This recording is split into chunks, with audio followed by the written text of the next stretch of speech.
bonus at Schottenkirk Chevrolet Waukee. With Conquest incentives, get up to $9,000 off 19 Equinox, or $3,000 off plus 0% for 72 months. Up to $14,000 off new 19 Suburban and Tahoes. Up to $8,000 off new 18 Malibus. Or choose up to $3,000 off plus 0% for 72 months. 25% off new 19 Cruise. $6,500 off new 19 Trax. Receive up to $18,000 off, or 0% for 72 months. Plus $8,500 off the last remaining 18 Corvette Z06. Won't last. March Markdown Madness. Schottenkirk Chevrolet Waukee. WaukeeChevy.com. Mid-American Energy and you, together partnering to change the energy landscape by pioneering money-saving, energy efficiency programs and building a new industry in Iowa, wind energy, all while keeping your rates low. So what's next?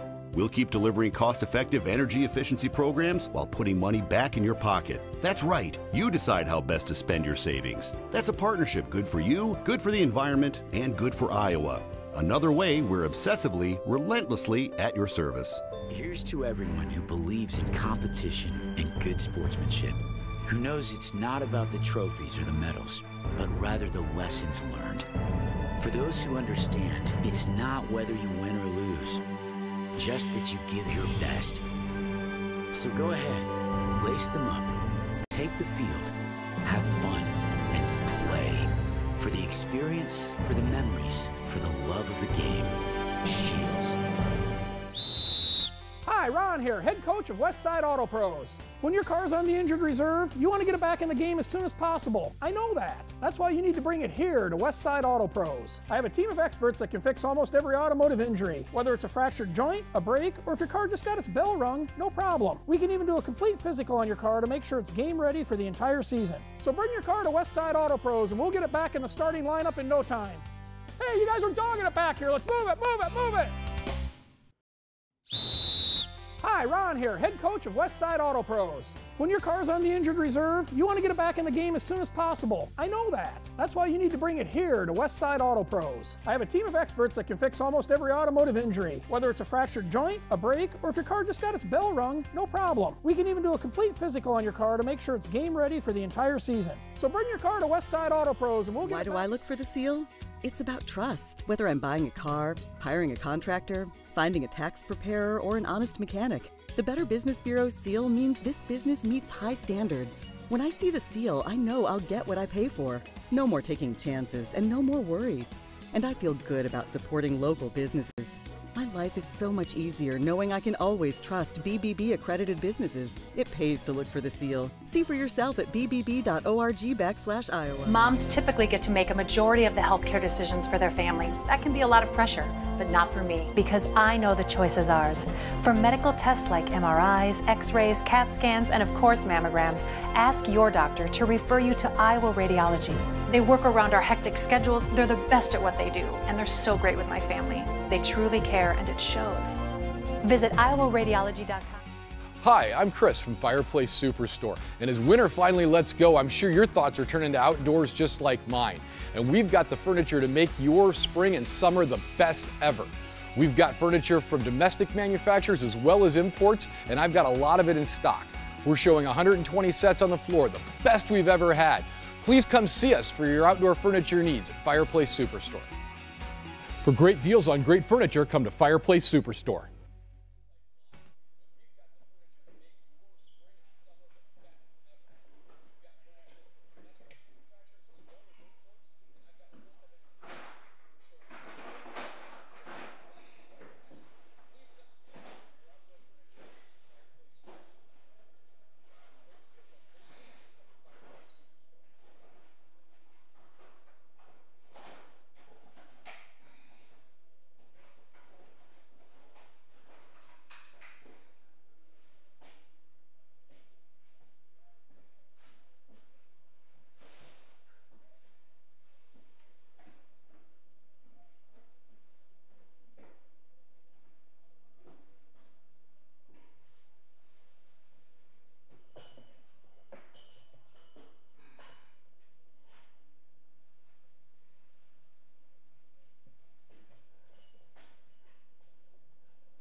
you're doing the PA. I thought. No, I'm not. I know I'm not. But if I can turn it live on and say Dennis. I don't know. This mic was live. That one is.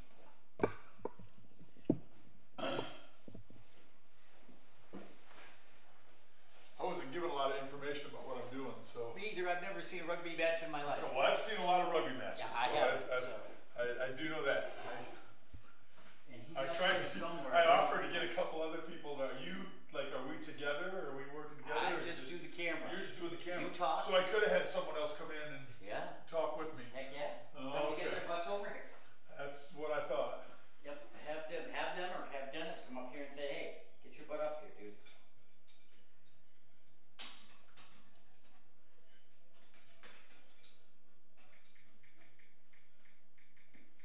Yeah, I'm set up for two. Usually you do play-by-play and analyst, like any sport. And I ran some commercials because I know people were waiting to see this, so we're up, and there we go.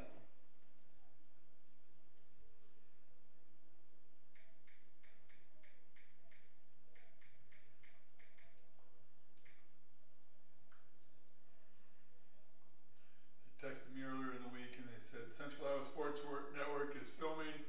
Can you announce? Is what they said.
Okay. That's my normal voice, unless I get excited. Keep talking. Okay, I'll just keep talking. And looking at rosters here for Ankeny and Centennial. Ankeny, Centennial. Okay, and I've got Hoover's roster. Go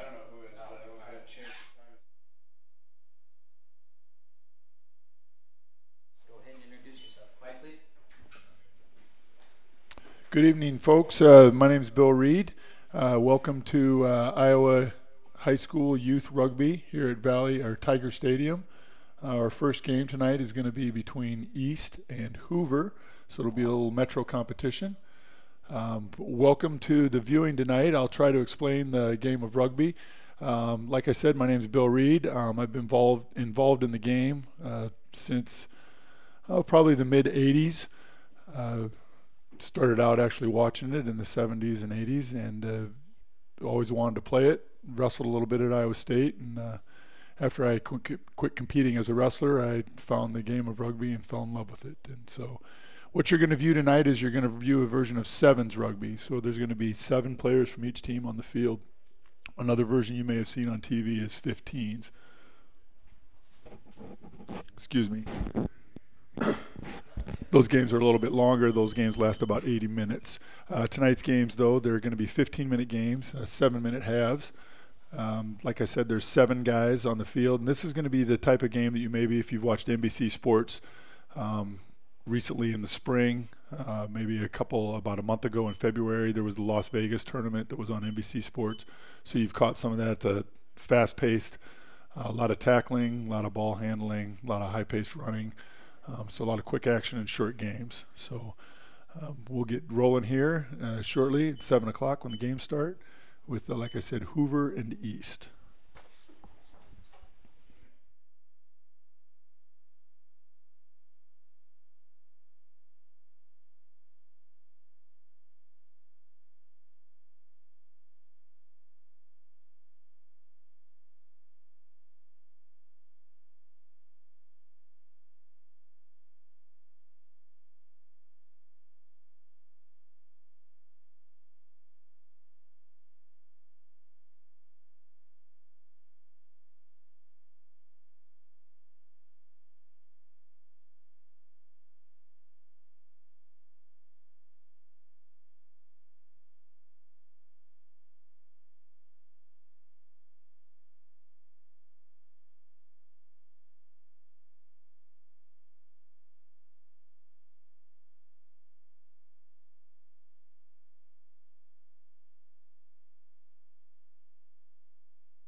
Looks like we got a roster coming here.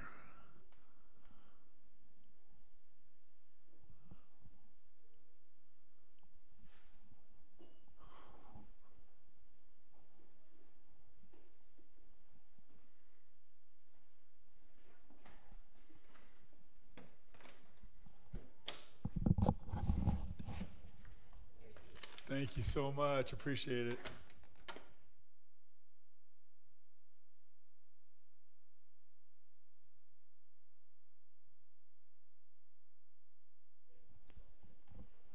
Okay, welcome back, folks. We're ready to go here, I think, with East and Hoover.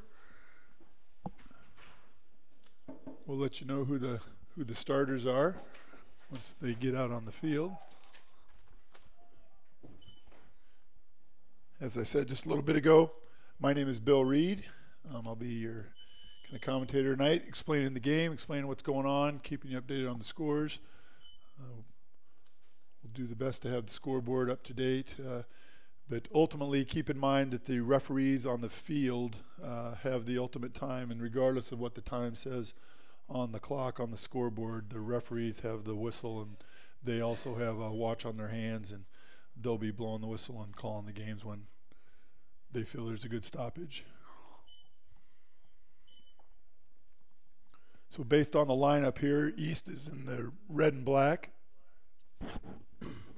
Looks like they'll be receiving based on how their lineup is, and as I said, there's going to be 7 guys per team on the field. Based on the way East is lined up, they have 4 guys up front and 3 guys in the back.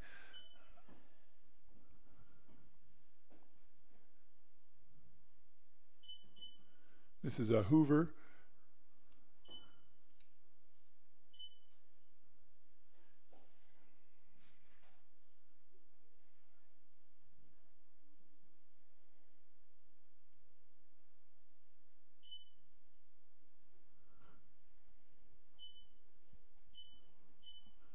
So this is the 9th year of the Spring Sevens League for boys high school rugby. East is one of the teams that's been in it for all 9 years. Hoover has been involved. They had a team for a couple years, and then they disappeared for a year or so, and then they've been back the last couple years. So Hoover kicked off. East won the ball.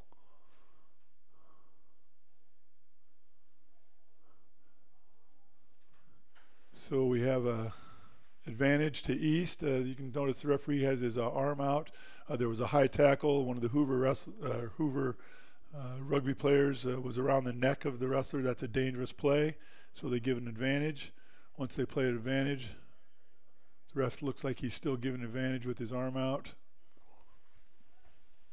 What you're seeing here is a series of plays as the rugby players from East, they run the ball as they set it down. Here was a breakaway by number 15 from East.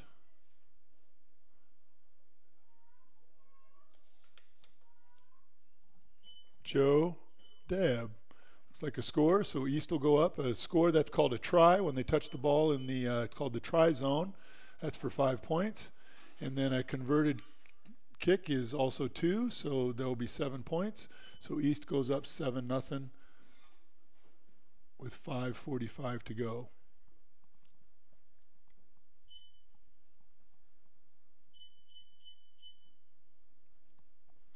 So what happens after a score is East will now kick off to Hoover, and Hoover will have a chance to have some offense with the ball.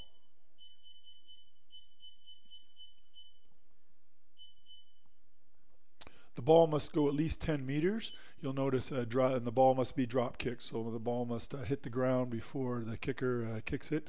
This is the person, Joe, that scored the try, number 15. He's also going to be doing the kickoffs for East.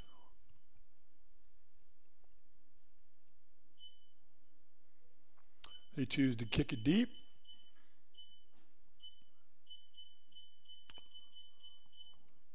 The ball goes out of the try zone, so I believe that is called a 22-meter drop. Looks like they're going to give a free kick. When it goes out of the try zone, they're going to give a free kick at the 50-meter line. You can see the referee holds his arm at a right angle, and points to the side that has the free kick. So what they'll have is Hoover now will have a chance to, it's called towing the ball through the mark. They basically drop the ball onto their foot, and then they can start live play with the ball.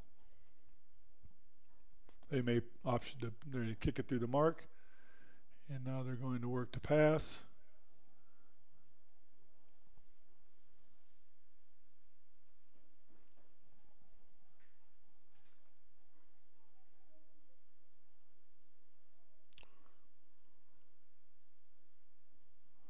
So it's a loose ball. The referee allows the play.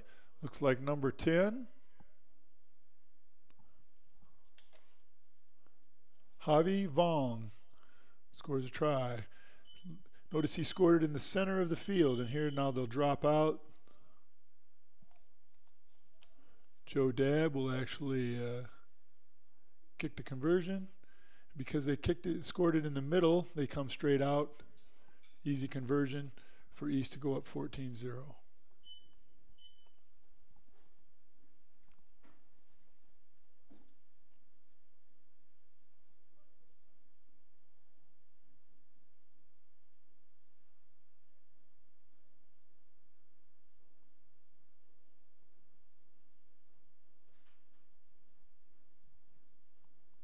So as I said earlier, Sevens version is a shortened version. The games are much shorter. Instead of 15 people per side on the field, you have only 7. And you can see the lines here where the referee just holds his flag up. That is actually out of bounds. So we're playing the soccer field boundaries, not the football field boundaries. Makes for a much wider field. And what it does with 7 people on each side, it opens the field up for a lot of space, a lot of gaps, and allows for a lot of creativity, which we will probably see in some of the games to come tonight. Once again, these games are 7-minute halves with about a 1 to 2 minute halftime.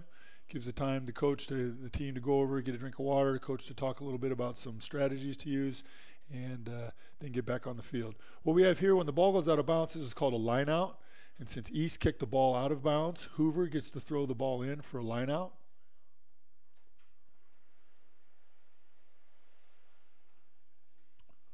The ball, there's called a tunnel there. It has to go down the middle in between the 2 rows of players. As long as it does that, then they're playing rugby. And the referee felt that it stayed. Oh, looked like the runner, number 7 for Hoover, Dennis Kowakai, stepped out of bounds. So now it'll be East's line out.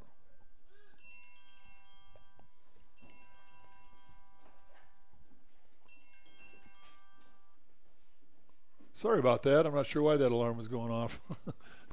It wasn't halftime, I know that. So East throws the ball on a line out. We have number 6 for East, Tanner Tillotson, who sets a nice ruck.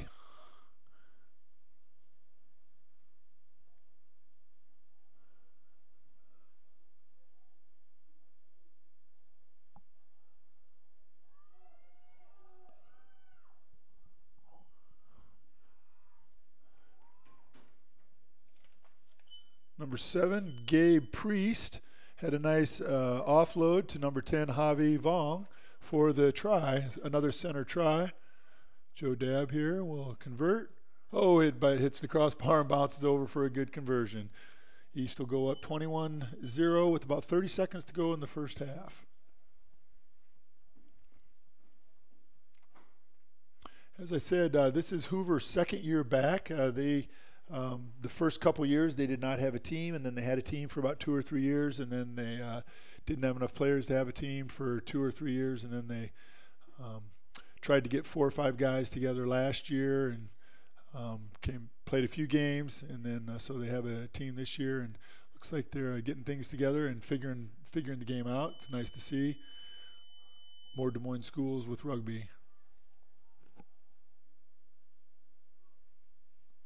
So obviously you notice that everybody stays behind the ball. That's because they cannot pass the ball forward. The ball has to be passed backwards. If it's passed forward, it's an unintentional or intentional foul. Probably going to have a penalty there. East, number 3 for East.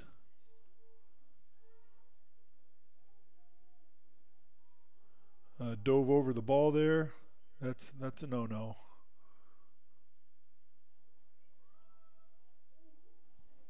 Number 1 for Hoover there, Isaac McGuffin, taking the ball up the middle, taking on a tackler.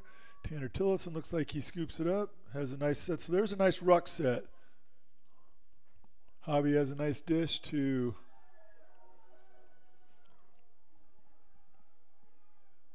Chris Alvarez, who looks like he's going to take it in for the center try.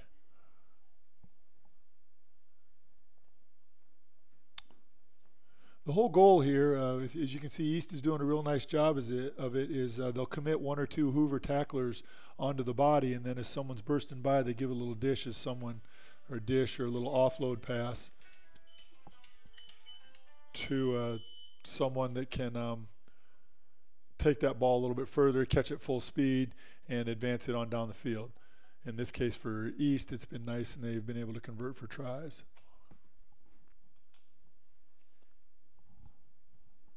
So at halftime, we have a score of East 26, Hoover 0. They did not convert on that last try. I think we'll have a station break, and then we'll come back for second half action.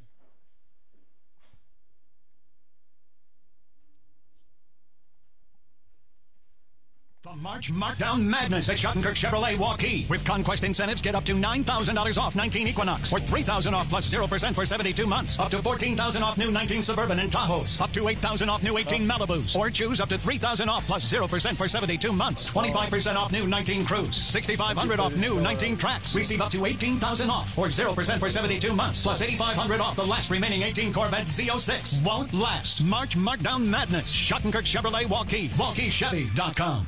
The March Markdown Madness. Okay, welcome back. We're going to have the second half here starting.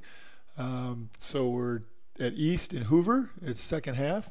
East has a 26-0 lead. They scored 4 tries, and that's when the ball is touched down in the try zone, and then they all had 3 conversions. So that's how we get 26 points. 5 points for each try, and then 2 points for each conversion. I believe Hoover kicked off to East in the first half, so East will be kicking off to Hoover in the second half, and they will also switch sides. Our next game coming up will be Valley Centennial, followed by Johnston Ankeny, Urbandale East, Hoover, Urbandale, Valley, Johnston, Centennial, Ankeny. And that may be subject to change. Generally, we don't have teams playing back-to-back, so I'm not sure about the Hoover-Urbandale playing back-to-back there. But maybe there's I think somebody said there might have been a break in there. So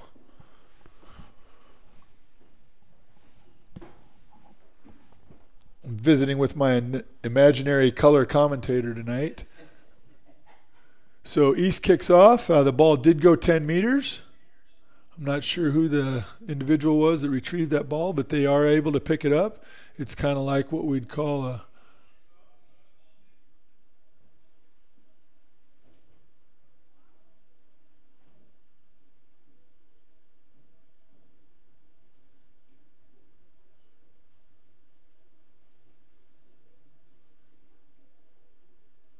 So the ball was knocked forward there. They accidentally dropped the ball forward. What we're going to see now is a scrum. You'll see 3 guys from each team come together. And then the Hoover team, since the East dropped the ball forward, it was Hoover's put, but East stole the ball. Nice dish out to Chris Alvarez. Looks like he's going to turn the corner. He is brought down there, nice. Looks like there's a penalty, a high tackle by number 7, Dennis Quaquio. I'll get your name right eventually here, Dennis. I apologize for the mispronunciation. So that was looks like a high tackle. He's getting a yellow card. So what now Dennis is going to have to do is he's going to have to go, it's called the sin bin. He's going to have to go and sit out for, I believe it is 2 minutes of the game and watch his teammates play shorthanded. This is something that's come about in the last 4 or 5 years, the yellow card in rugby. I'm going to date myself a little bit, but back when I was playing, there were not yellow cards or red cards. It was a little bit more of a rough sport. Some of you adults watching may remember the rough rugby that you may have watched at college or on TV. wide world of sports type games. Because of the yellow cards and things like that, the game has changed a little bit.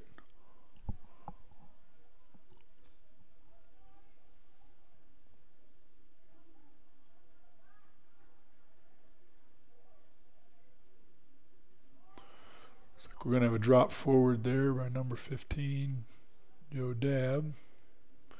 So what we'll have here, since the East dropped the ball forward, Hoover will have a scrum.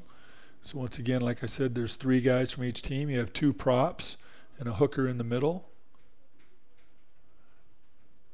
And there isn't a lot of contesting or pushing. They come together, the ball comes in. Hopefully Hoover kicks the ball out. Nice tackle there by East.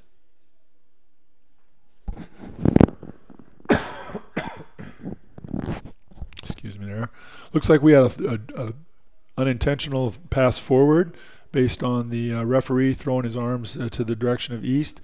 It signals an unintentional pass forward, so we'll have a scrum to East now. The scrum half is the person that puts the ball in. The ball has to come out behind the legs. If it comes out, it's called the tunnel, where in between where Hoover and East are standing or the opposing teams are standing. If the ball comes back out the tunnel, they have to put the ball back in. There it came out the back of the legs, so we're ready to have some action.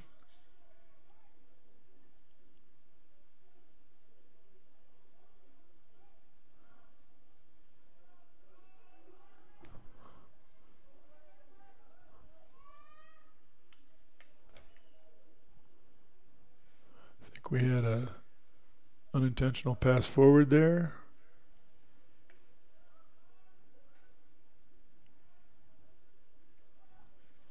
So we'll have a scrum to Hoover. We have about 3 minutes to go. Looks like Hoover's slowed East down a little bit. East might be playing a couple different people, trying to get some guys action here. You can have a 15-man roster.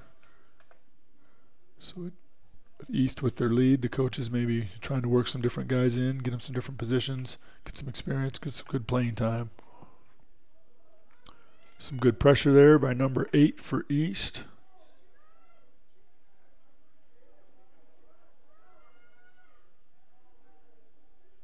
Looks like that's Robbie Duff. Number 13 for Hoover, Max Mum. Had a nice tackle there and then scooped the ball up. As long as you get up to your feet, you can pick the ball up off the person that you tackled. Hoover's being a little creative here, trying to keep the ball alive. As long as they pass it backwards. It's probably not a good idea to pass to someone standing still, though. It doesn't really create much movement. As you can see, the ball just kind of moves around. There was an accidental drop forward. Ref gives an advantage. He blows the whistle up and going to give a scrum to East. Ball was, we'll call that a little sloppy play there based on the guys are probably getting a little tired. This is the first game of the year. They have been practicing for 3 to 4 weeks, but first game probably aren't in the shape that the coaches are hoping them in. They should be in here in another couple weeks, and that fatigue is starting to take its effect, I think.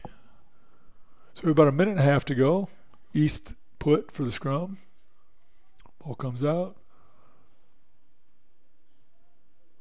He does a little kick forward.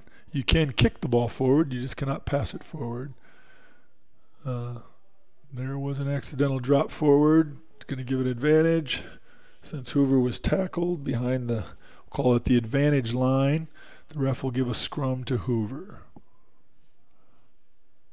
A lot of times when the team is going to kick the ball, what their goal that they're looking for is to get the ball hanging in the air a little bit longer, and so they can maybe run under it and catch it and then continue to move the ball down the field. Generally when they do that is when they notice that the defense is all up flat and they don't really have anybody back covering for deep kicks. And they look for take advantage of that opportunity. Not sure who's going to win that scrum there. Looks like the ref's going to blow it up and have a re-scrum.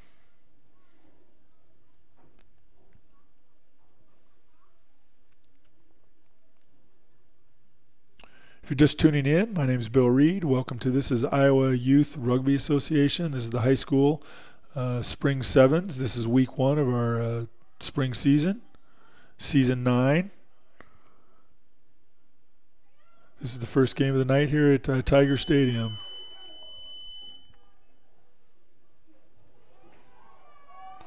Nice work there between two East rugby players, Javi Vong and Chris Alvarez. Javi took on 2 tacklers. Chris was standing there ready to catch the ball and then had a nice burst around the left side for another try for East. Notice here he scored all the way out on the end of the try zone, and now he has to come straight out at an angle, which is 90 degrees. Makes for a little tougher angle, and when the ball doesn't come off your foot right, you don't really have much of a chance for a conversion there. But East will go up 31-0, and unless the ref wants to have one more kickoff, that may be the end of the game.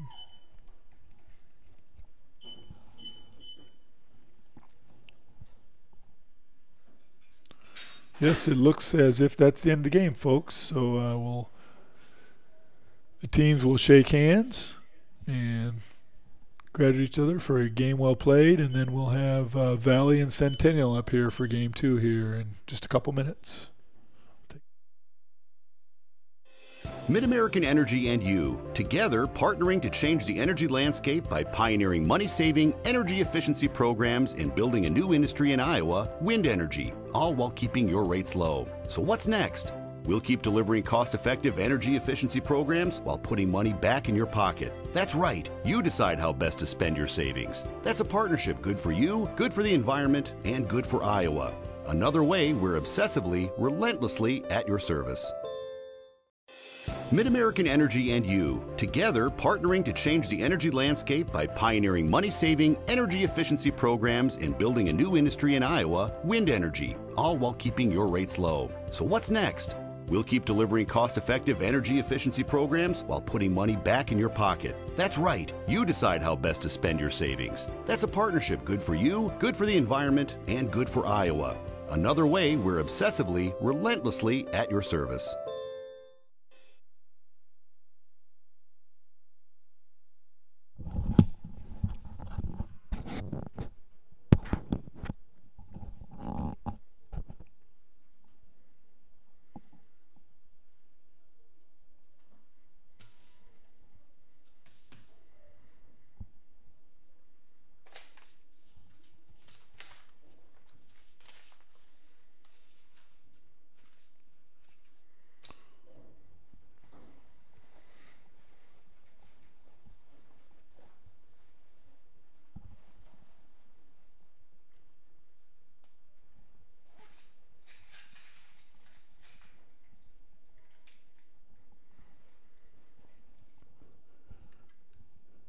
Are you doing this anymore this season?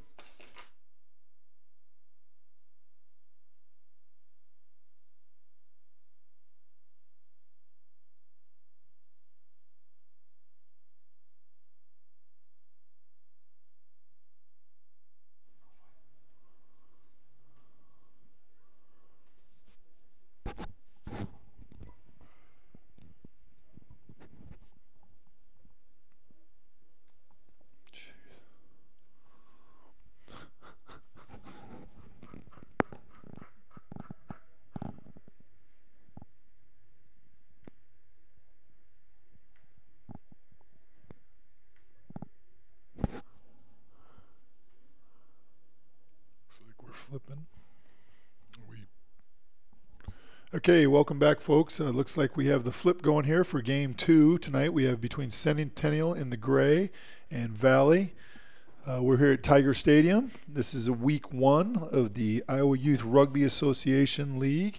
We also have games going on at Bondurant High School tonight, as well as out in Altoona at the Spring Creek Soccer Complex.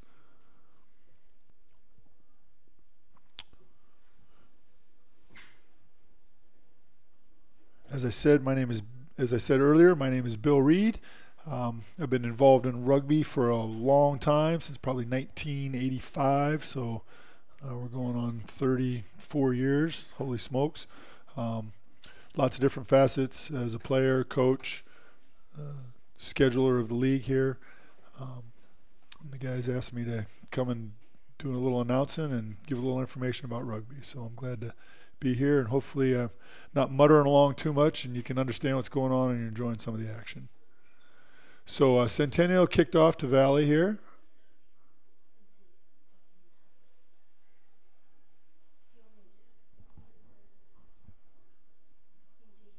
Valley is another one of our teams that's been in the league since the beginning.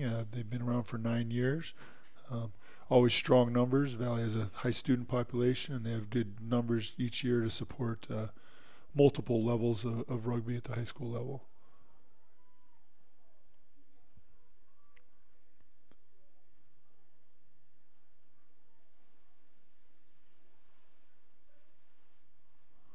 Centennial, along with Ankeny, supports two very strong sides. Looks like we have a penalty there, maybe a high tackle by Valley. You can see that by the ref holding his arm up, pointing towards Centennial. Centennial get the ball down. Ref holds his hand up, signaling a try for Centennial. So a try, once again, is 5 points. They have to touch the ball in what we call the try zone. They touch the ball down. You may recognize that term in your football called a touchdown. That's kind of American football, sprouted from rugby, and that's where they got the term, is the touchdown. Obviously in football, though, you don't have to touch the ball down. So what Centennial is doing now is they're going for a conversion. The ball comes straight out 90 degrees from where the ball was scored or touched down in the try zone, and then they kick for a 2-point conversion. Did not go through the uprights, so Centennial will have a 5-0 lead over Valley.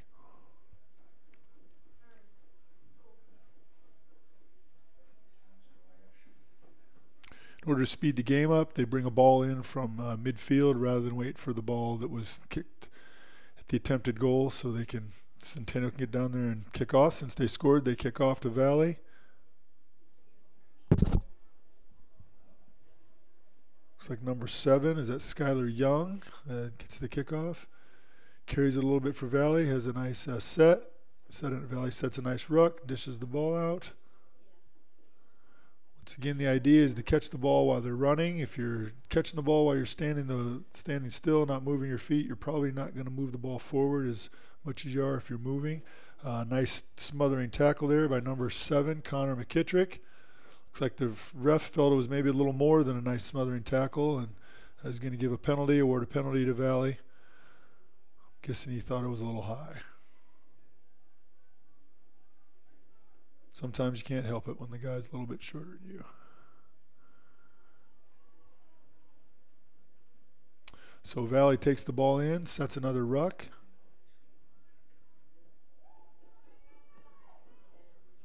Number 11,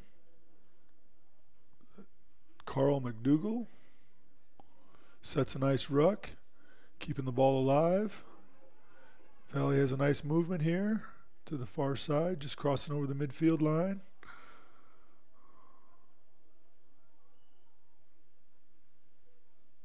Looks like the ref's going to call a unintentional pass forward. You see by the way he signaled his hands forward, it should be a scrum to Ankeny Centennial.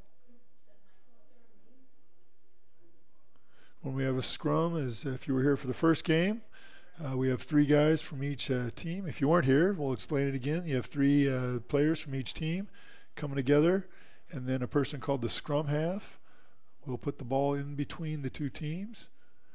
Technically, you're not supposed to push until the ball comes in, so the referee is probably warning Valley to not push until the ball comes in. Once the scrum half for Centennial puts the ball on the ground, then Valley can start to push.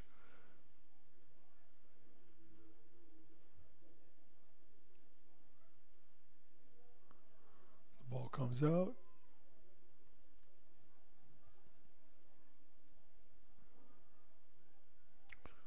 As long as you release the ball, you can get back up on your feet, pick the ball up, and start running again. And that's what number 3, Tyler Cahill, did for Centennial there. Had a nice individual play.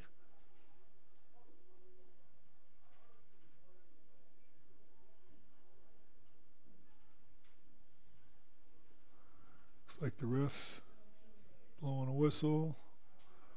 Not sure. Maybe a high tackle or an offsides. I'm not sure exactly what the call was. So the Valley has to back up 10 meters until the ball is kicked through a mark. Number 3, Tyler Cahill, has a nice breakthrough. Releases the ball as he trips, gets back up to his feet, and scores a nice try for Centennial to put them up 10-0. Just a little under 2 minutes to go in the half. Once again, these halves are 7-minute halves with about a 1 to 2 minute halftime.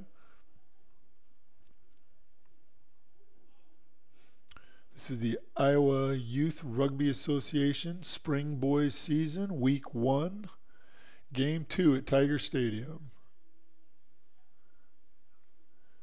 The conversion is a little low under the uprights, so there is no points there. So Centennial will have a 10-point lead with just a little over a minute to go. Looks like number 14, Lane Prusner.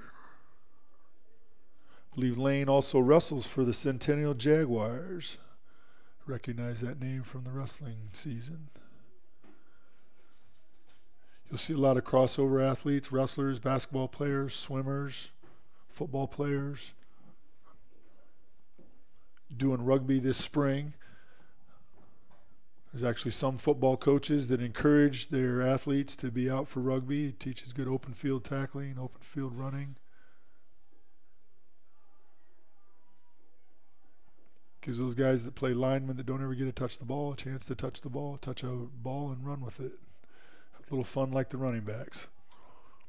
So Valley's controlling the ball here. Oops, looks like they lost in the ruck there somewhere. Oh, the ref blew the whistle. Not sure what happened.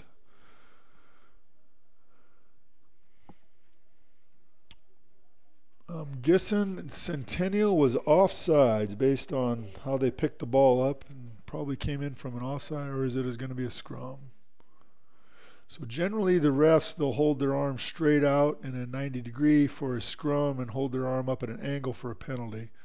I'm sure we'll get that clarified here. Centennial has a nice pickup. Not sure who that is for them, but they're going to carry it. See if he sets the ball down for a try. Centennial will go up 15-0 as time runs out. They will have a chance for the conversion.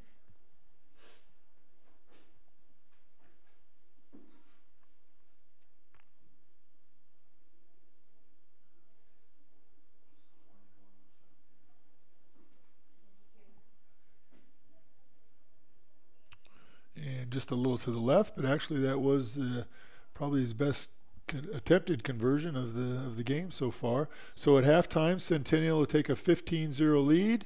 We'll be back in about 1 to 2 minutes after a commercial break.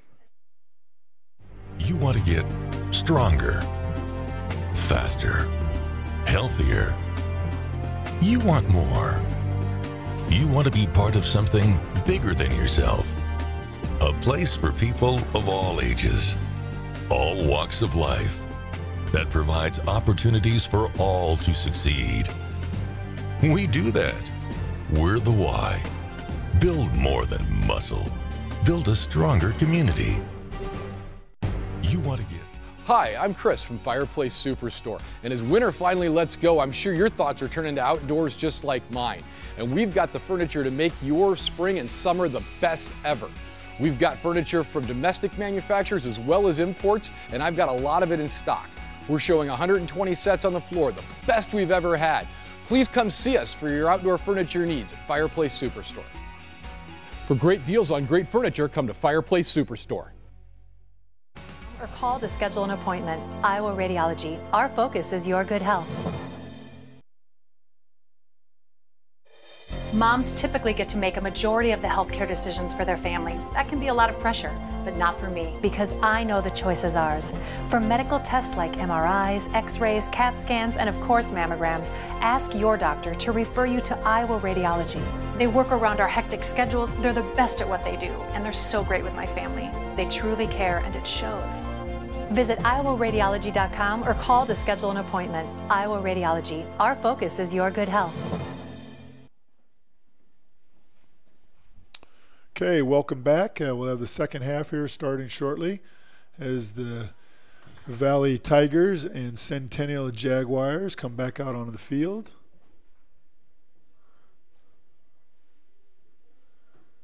Should be switching sides. So Centennial took a 15-0 lead at halftime. I believe Valley will be kicking off to Centennial since Centennial kicked off first half. That is the case. Once again, welcome if you're just tuning in. This is Iowa Youth Rugby Association. Week number 1, we're here at Tiger Stadium. This is game number 2 between the Valley Tigers and Centennial Jaguars, second half. So that was a kickoff. The ball has to go at least 10 yards or 10 meters. Looks like we're going to have a slipped tackle, and Centennial is going to be going all the way for a try. You'll notice that he's going to center the ball in the middle of the try zone. We'll call that the try zone instead of the end zone. And they scored a try in the try zone by touching the ball down for 5 points. This ball, now the person kicking the conversion, they don't have to come out very far. They can be as close as they want as long as they're over the try line, so they could be 5 meters close. Looks like he's going to kick it up, and looks like it did not convert. Looks like a little short.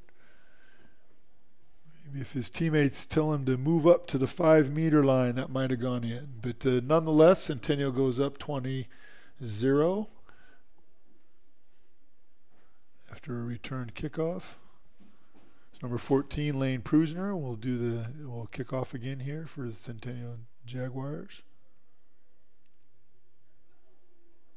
I believe Lane Prusner was Centennial's either 195 or 220-pounder. I believe he was a state qualifier for the Jaguars this year. A real successful season. He's taking that onto the rugby pitch.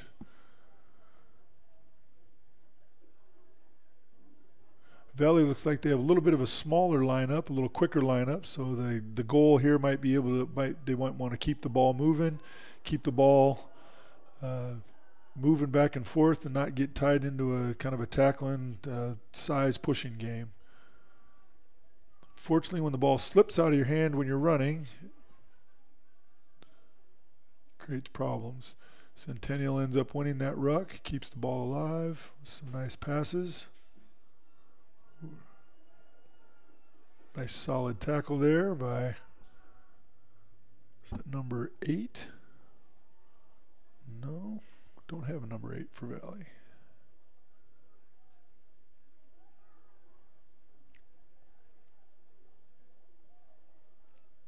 Apologize, I don't have a spotter tonight. I am almost 56 years old, so my eyes are a little old and can't see some of those numbers out there on the other side of the field, folks. So just bear with me. If we come back for another broadcast, we'll do a little better job next time, I promise. So it looks like we had a drop forward by Centennial, so we'll have a scrum by Valley. You may hear football analysis use the term scrum on Sundays or Saturdays. Not a very accurate use of the term. It would be more of a maul, what they would be referring to. But if you don't know rugby, you wouldn't know any better. So Valley had a nice put there. Ball came out. Not sure if Centennial's scrum half is supposed to be allowed to be back behind that line like that when the ball comes out. I thought they had to wait a little bit, but that is up to the discretion of the referee on the field. Looks like Centennial has a nice, gonna have a whistle there with a drop forward. Number 3, Tyler Cahill. He's had some real nice runs there. Couldn't quite reel that ball in. A little low pass. I'm sure they'll work on that. You'll see as the season goes, you'll see the passing and the movement of the ball really improve over the weeks. And here in another 6 weeks, by the time the regular season's winding down, these teams are playing at a much higher level. It's really neat to see the growth and improvement of these high school athletes as they learn the game and get better with their skills. So the ball looks like it came out the tunnel. So as I said earlier, this is the 9th season of the league. Valley has had a team all 9 years. I think Centennial has had a team ever since they've had high school. So is that 6, 7 years?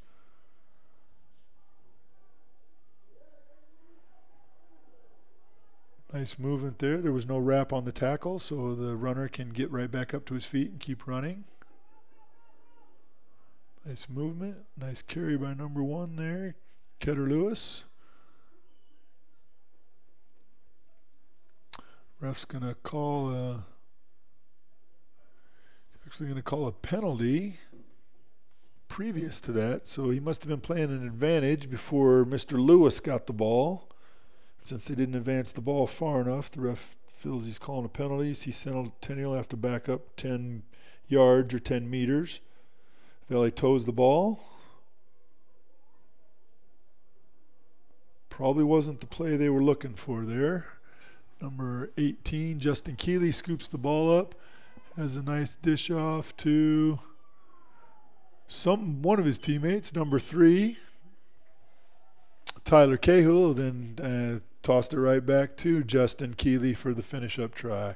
Nice teamwork there to share who kind of made the break, give him the try. So a center try here. So number 14 here, Mr. Prusner, looks like he's moved up a little closer to the try line this time. So hopefully looking for a conversion here. And he does convert one there. So Centennial will go up 27-0 with just a little under a minute to go against the Valley Tigers. Centennial the last couple years has been a traditional semifinalist or finalist in the state playoffs, advancing, like I said, to the top 3 or 4 spots in the league when teams from both Central Iowa and Eastern Iowa combine and meet here in about 7 weeks. Our next game coming up is going to be Johnston versus Ankeny, so we'll see the other high school from Ankeny.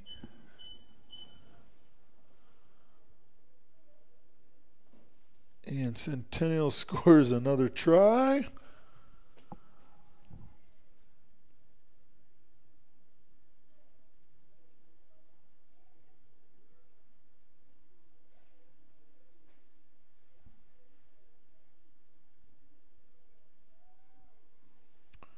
And conversion there. So Centennial will go up 34-0 as time runs out. So that'll be the end of game 2, folks, with Centennial Jaguars winning 34-0 over the Valley Tigers. We'll take a short 3-minute break, allow some of our sponsors to do a little advertising, and come back with Johnston versus Ankeny. Why do I look for the seal? It's about trust. Whether I'm buying a car, hiring a contractor, finding a tax preparer, or an honest mechanic, the Better Business Bureau seal means this business meets high standards. When I see the seal, I know I'll get what I pay for. No more taking chances and no more worries. And I feel good about supporting local businesses. My life is so much easier knowing I can always trust BBB accredited businesses. It pays to look for the seal. See for yourself at bbb.org/. Chevrolet Waukee. With Conquest incentives, get up to $9,000 off 19 Equinox, or $3,000 off plus 0% for 72 months. Up to $14,000 off new 19 Suburban and Tahoes. Up to $8,000 off new 18 Malibus. Or choose up to $3,000 off plus 0% for 72 months. 25% off new 19 Cruise. $6,500 off new 19 Trax. Receive up to $18,000 off, or 0% for 72 months, plus $8,500 off the last remaining 18 Corvette Z06. Won't last. March Markdown Madness. Schottenkirk Chevrolet Waukee. WaukeeChevy.com. Here's to everyone who believes in competition and good sportsmanship, who knows it's not about the trophies or the medals, but rather the lessons learned. For those who understand, it's not whether you win or lose, just that you give your best. So go ahead, lace them up, take the field, have fun, and play. For the experience, for the memories, for the love of the game. Shields. Starting lineup in no time. Hey, you guys are dogging it back here. Let's move it, move it, move it. Hi, Hi, Ron here, head coach of Westside Auto Pros. When your car's on the injured reserve, you want to get it back in the game as soon as possible. I know that. That's why you need to bring it here to Westside Auto Pros. I have a team of experts that can fix almost every automotive injury. Whether it's a fractured joint, a brake, or if your car just got its bell rung, no problem. We can even do a complete physical on your car to make sure it's game ready for the entire season. So bring your car to Westside Auto Pros and we'll get it back in the starting lineup in no time. Hey, you guys are dogging it back here. Let's move it, move it, move it.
Hello and welcome back here. We have Johnston and Ankeny. We have Ankeny on the left in the maroon and gold, nicely colorful jerseys. Look, they have new jerseys for the year. And then Johnston, and looks like they're all black. I know there's probably some purple in there somewhere. It just doesn't show up very good right now under the lights. So this is game 3 of tonight's games at Tiger Stadium. Week 1 of the Iowa Youth Rugby Association Spring Boys 7 season. My name is Bill Reed. I'm your announcer for tonight, telling you a little bit about the game and trying to let you know who's out there as best I can with the rosters I have and the numbers I can pick up. Inform you a little bit. If this is your first time watching rugby, welcome. Here we have a penalty. The ref's holding his arm up in an angle, so we have a penalty towards Ankeny.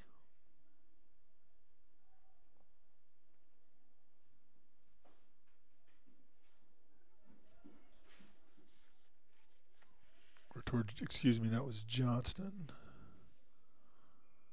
Number 3, Lucky Boy Dway, who carried the ball there for Johnston.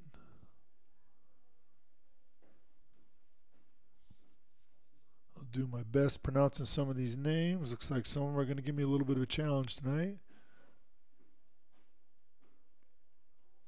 So we have a little bit, we have some different referees tonight, and you'll notice that some refs will call signals a little bit differently.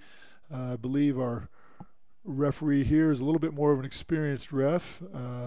So you're going to see the hand signals, kind of like I've been, if you've been here with us the first 2 games, talking about where the hand signals are, where his arms are pointing. You're going to see a little more in line with what you'd see on if you've been watching NBC Sports or some rugby on another sports channel of a little higher level rugby. You're probably going to see the ref making calls similar to what you've seen on those games here in this action. I believe that's Corey DeBoard out there.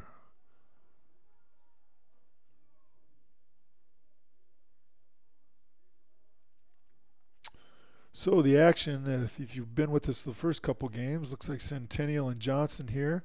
Might see, looks like we have a little more mature teams here.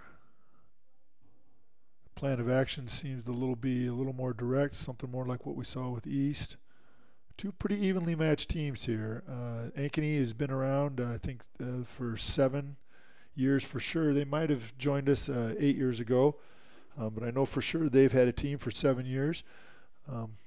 Dennis Oliver has been the head coach of both Ankeny Hawks as well as the Centennial Jaguars since the inception, and had a number of different assistants for him. Johnston is in their 3rd year of rugby. Head coach Dave Oldham And then a couple, Kevin Dotseth, Greg Baldner, longtime Des Moines Rugby Club players that are helping coach. And then a couple other assistants, Boris Kogan and Mike Garcia. Looks like Dennis is assisted by Adam Brown, Brennan Dre, and Ray Howe. So we had a drop forward or thrown forward there by Johnston. So we'll have a scrum to Ankeny. In case if you're just tuning in here, a scrum is going to be between 3 players from each team. The team that had the infraction loses the ball, so the opposing team, in this case Ankeny, will put the ball in once they come together. No pushing until the ball hits the ground. There's a good contested scrum, number 6 for Johnston. Was that Garrett Gerke? Scooped the ball up, had a nice dish off. Looks like Johnston's going to go up 5-0 for the first score of the game. Even though Johnston is only in their 3rd year, they've had a lot of success. They've had great numbers, getting over 25 players out. And generally what they've done the last couple years is Coach Oldham and staff have taken kind of a hockey line approach. And as they score, you'll notice sometimes they'll rotate in a whole new group of 7 guys. Looks like maybe they've changed their philosophy a little bit, because I didn't see a completely new set of 7 guys coming in. But the last couple years they've really done well with that philosophy and moved well. Ankeny Hawks have been another perennial state playoff team, often advancing into the semifinals, similar to Centennial Jaguars.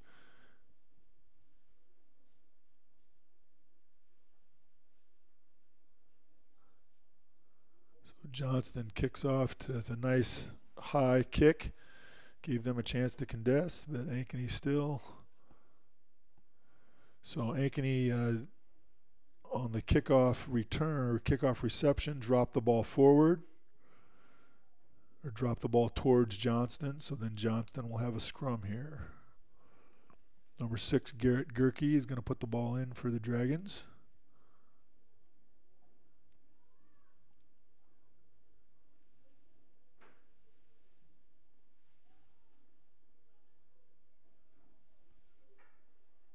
That was number 33, New Davis, that Gerke dished off to.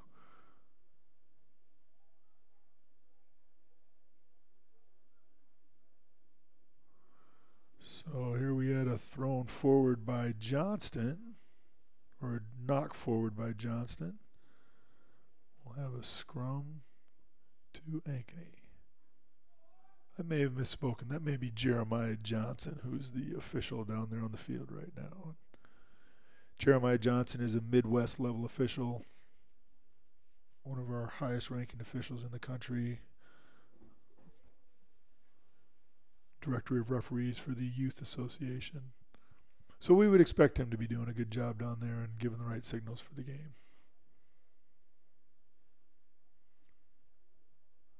Little up and under by the Ankeny Hawks there. Sometimes the bounce doesn't always go their way. Number 1, Jacob Kim, was able to retrieve that ball. So basically Ankeny kicked the ball towards Johnston. Looks like Jeremiah's given an advantage towards Johnston. Gerke seems to be the Johnston Dragons play guy. Centennial did not get an advantage due to a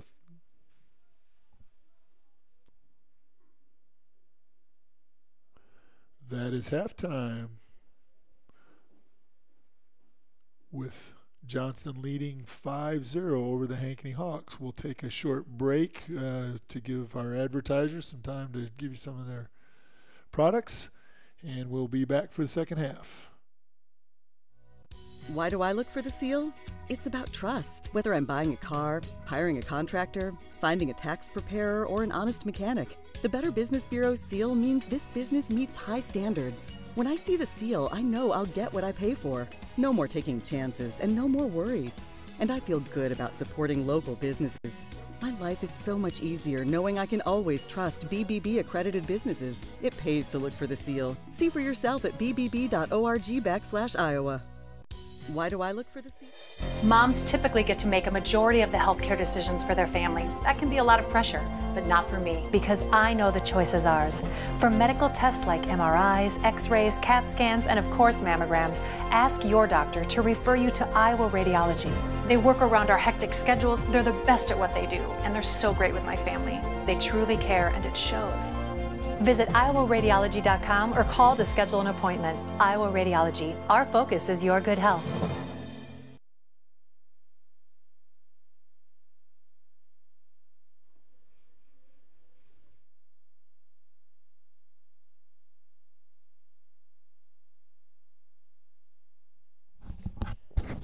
Okay. All right, welcome back. My name is Bill Reed. We're watching Iowa Youth Rugby out at Tigers Stadium out in West Des Moines. We're in Game 3 of our Week 1 games here. We have a game going on between Johnston Dragons and Ankeny Hawks. Johnston currently has a 5-0 lead. This is if you're just turning in, this is the 7s version of rugby versus the 15s version, which you may have viewed before. Those games generally are 40-minute halves. 7s version, we have 7 guys from each team on the field. We have 7-minute halves, goes a lot faster.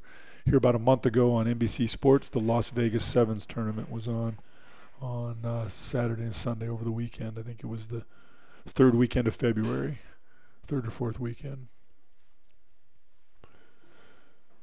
So as I said, this is the second half. Johnston had a try. This is a pretty good game here between two pretty close competing teams.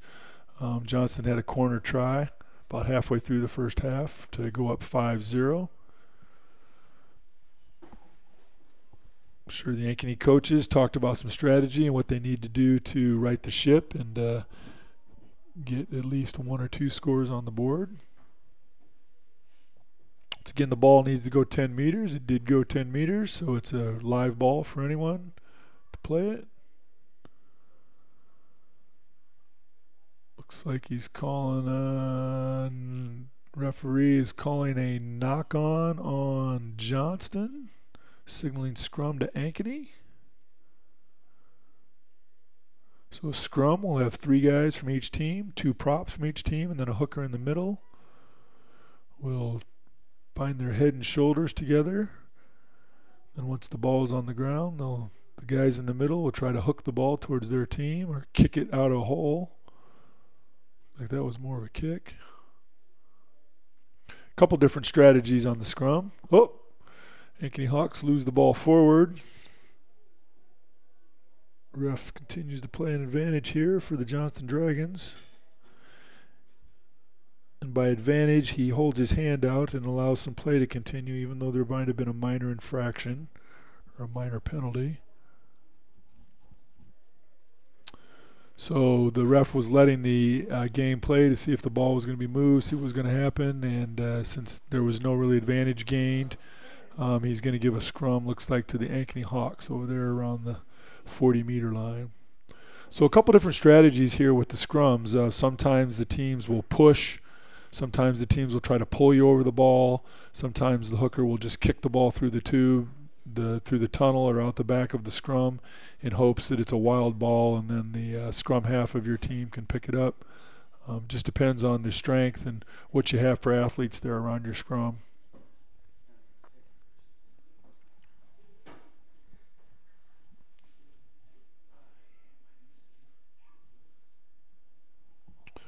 So the ball apparently came out the tunnel and needs to come out through one of the sets of legs of one of the 6 ruggers in the scrum.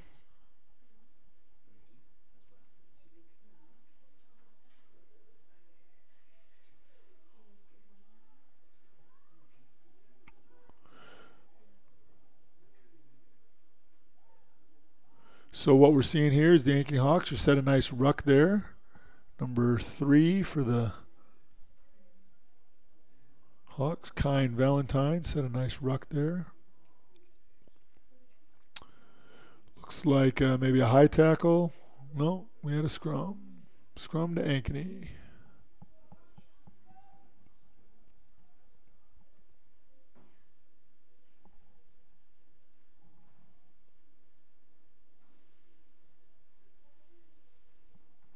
Once again, this is 7-a-side rugby. It's a little bit faster paced than the 15-a-side.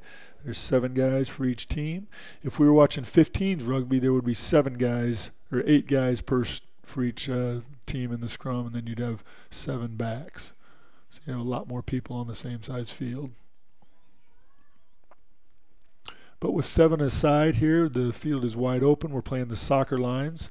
In case you haven't noticed, we're playing all the way to the dark black lines on either side of the field, which makes for lots of gaps and spaces if the teams are following the plan and moving the ball back and forth and trying to create space. It looks like we're about halfway through the second half with no score here. Johnston still has a 5-0 lead over the Ankeny Hawks. My name is Bill Reed. This is the Iowa Youth Rugby Association. You're watching, this is Game 3 of our Week 1 series here at Tiger Stadium tonight on the Central Iowa Sports Network.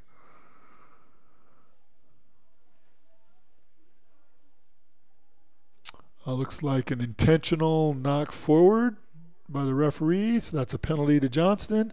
Does a little up and under, a kick, retrieves the ball and scores a try. Good heads-up play by, is that number 6, Gerke? I'm thinking it probably was. Yes. So their scrum half, Garrett Gerke. I believe this is not Garrett's first year with the game. It might even be his 3rd year playing, and he's obviously excelled and has figured out what to do here. So Johnston does do a number of subs there. Looks like they subbed out. Looks like they're bringing in 3 new guys, 4 new guys.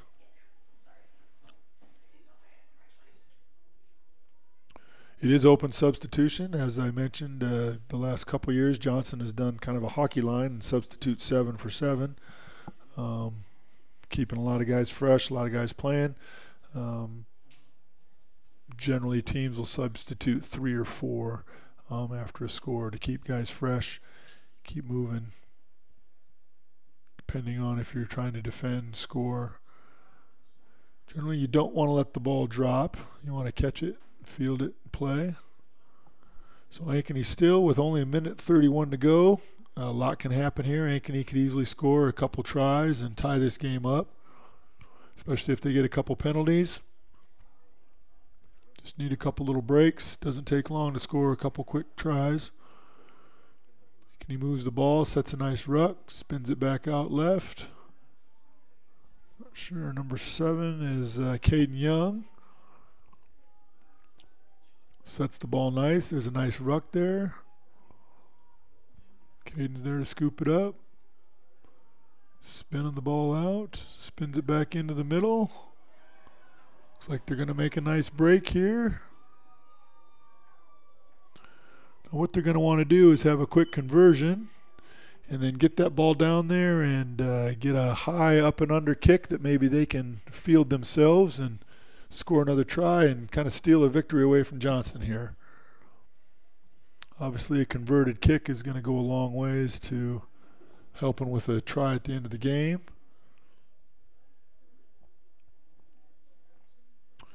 So the conversion is good, so the score is 10-7. The ref has the final whistle, so just because the clock may show that time is out does not mean the game's over. The referee has the official time on a watch on his wrist. So Ankeny will be ready to kick the ball here. Obviously, they're going to try to kick a high up and under from the midfield line.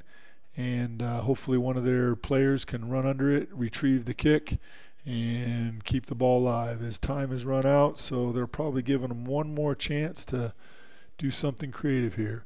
Looks like Johnston isn't even covering at 10 meters. That's an unfortunate situation in that the ball didn't even go 10 meters. So now it's going to be a free kick to Johnston at the midfield line. If Johnston just kicks the ball out of bounds, I believe they can seal a victory here. And that does appear to be what they're going to be doing.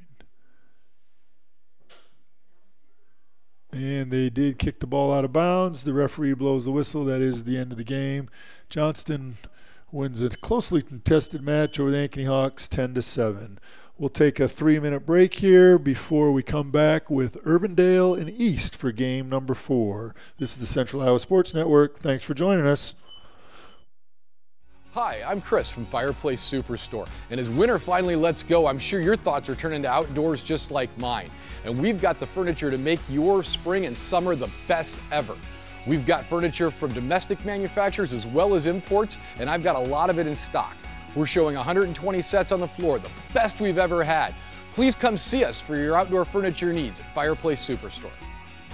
For great deals on great furniture, come to Fireplace Superstore.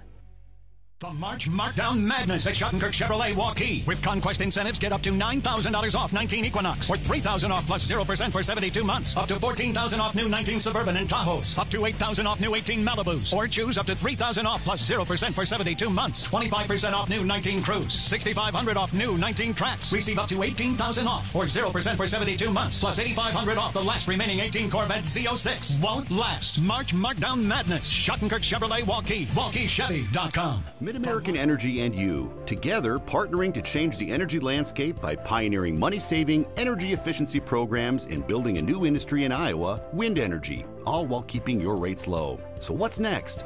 We'll keep delivering cost-effective energy efficiency programs while putting money back in your pocket. That's right. You decide how best to spend your savings. That's a partnership good for you, good for the environment, and good for Iowa. Another way we're obsessively, relentlessly at your service.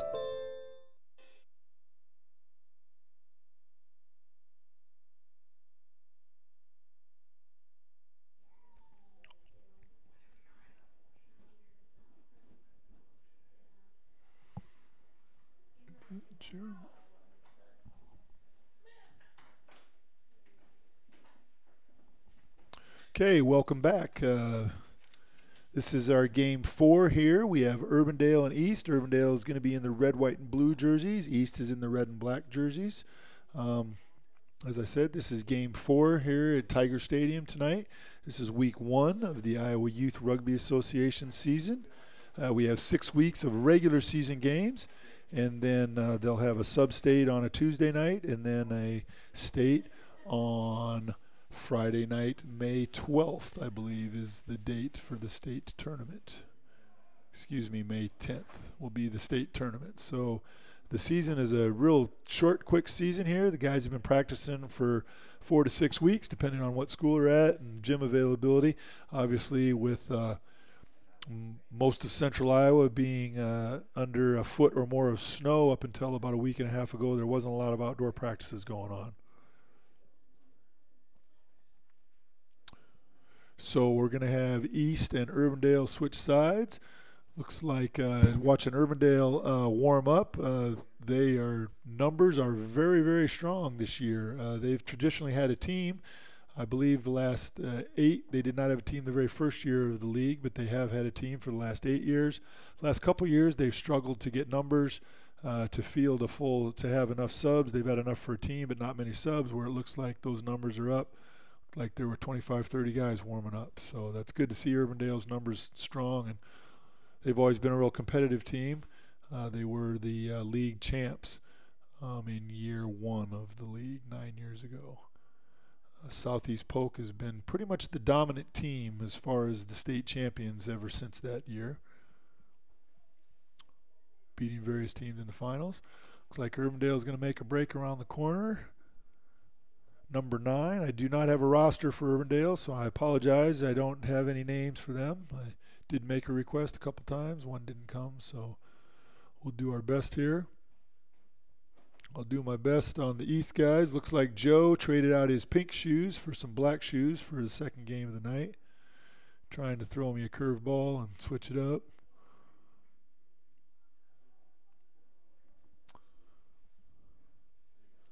That was number 7, Gabe Priest.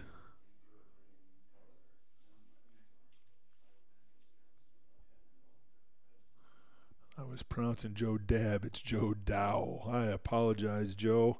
You can give me grief at school on Monday when I see you, if the word gets out that I was calling you Dab.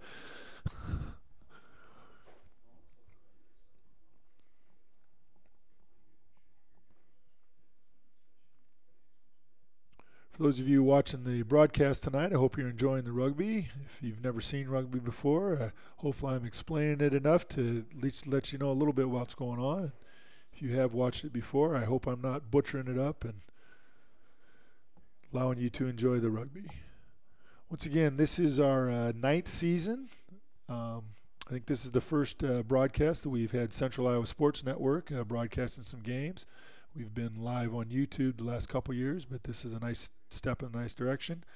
There are sites, also games being played at Bondurant Farrar, Spring Creek out in Altoona, and then a couple different sites over in eastern Iowa as well, maybe Cedar Rapids and up in the Waterloo, Cedar Falls, Waverly area. So lots of rugby going on here on our first week 1 of the season. Urbandale's got a nice movement going here. Passing the ball, keeping the ball alive. Ball went out of bounds to touch, so we'll have a line out here, and we'll have East throw the ball in for a line out.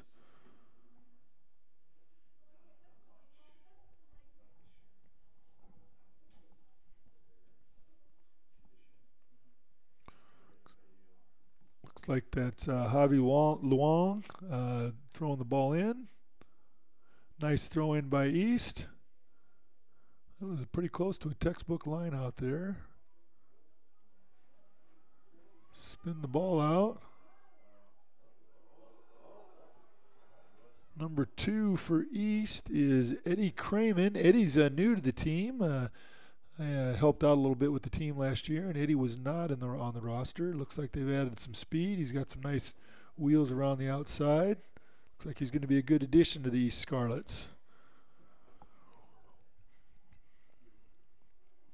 Looks like there was a penalty there, maybe a high tackle or an offsides based on Urbandale. So we'll have to get back 10 meters. Looks like Joe's going to toe the ball. Not sure what they're setting up here.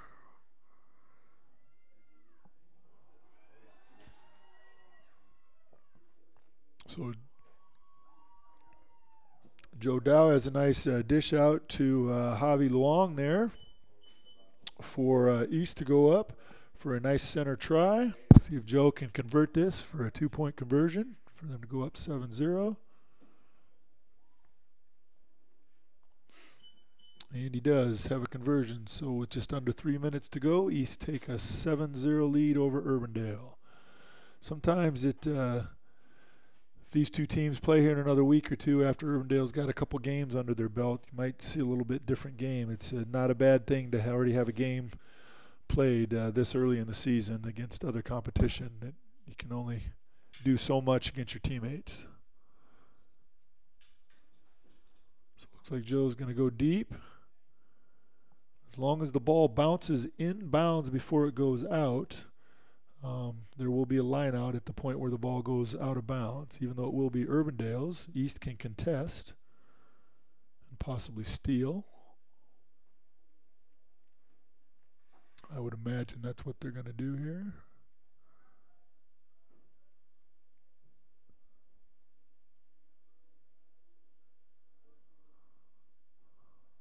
Although Urbandale brings the ball down. Number 2 looks like he's going to run it, turn it up.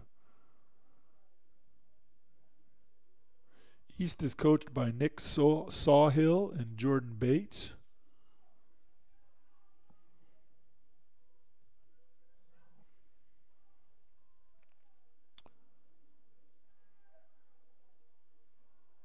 Nice run by Joe, but then he just kind of threw the ball up and was hoping that a teammate from East was going to be there. Looks like number 2 here might's going to make a break here.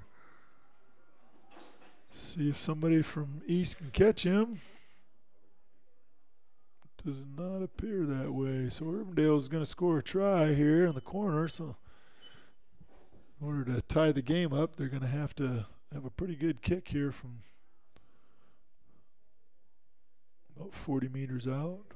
Once again, when we kick conversions in rugby, you do not go to the middle of the field. You have to go straight out 90 degrees from where the perpendicular with the try line. When they touch the ball down in the try zone, it's called a try because they touched the ball down. As I mentioned a couple games ago, that's where football stole the term touchdown from.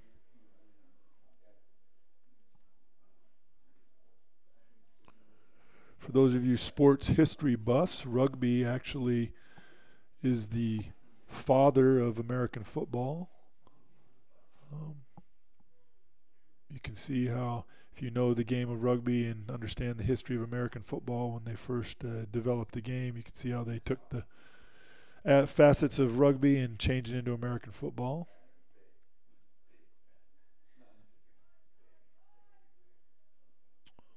It's probably going to be a knock forward by Mr. Luong there. Go scrum to Urbandale. Also, another little rugby fact, William James Naismith, the inventor of basketball, was actually a rugby coach up in Massachusetts. They have winters similar to what we've experienced, and he needed something for his rugby team to do in the wintertime, and rather than play out in the frozen tundra, he invented something to do with peach baskets and toss a ball around and throw it in peach baskets. And it's kind of the beginnings of basketball. Something for his rugby players to do in the wintertime. So rugby has a lot of roots for our American sports that we all love. East has a nice movement here. Looks like if they can spin the ball out. Looks like Gabe is making a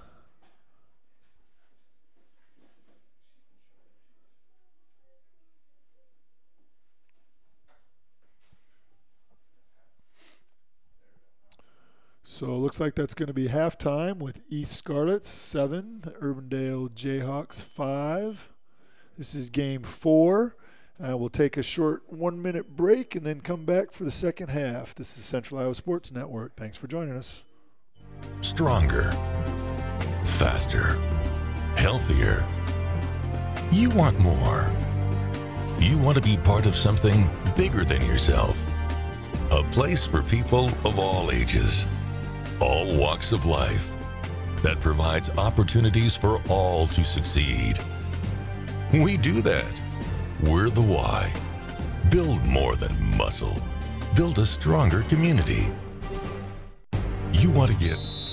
Hi, Ron here, head coach of Westside Auto Pros. When your car's on the injured reserve, you want to get it back in the game as soon as possible. I know that. That's why you need to bring it here to Westside Auto Pros. I have a team of experts that can fix almost every automotive injury. Whether it's a fractured joint, a brake, or if your car just got its bell rung, no problem. We can even do a complete physical on your car to make sure it's game ready for the entire season. So bring your car to Westside Auto Pros and we'll get it back in the starting lineup in no time. Hey, you guys are dogging it back here. Let's move it, move it, move it.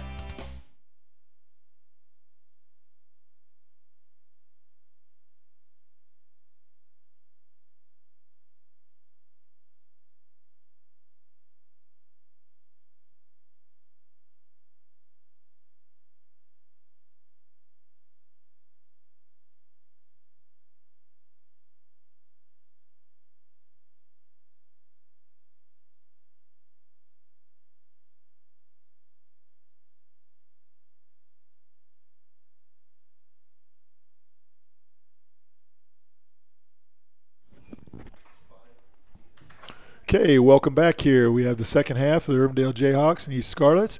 Urbandale is going to kick off to East.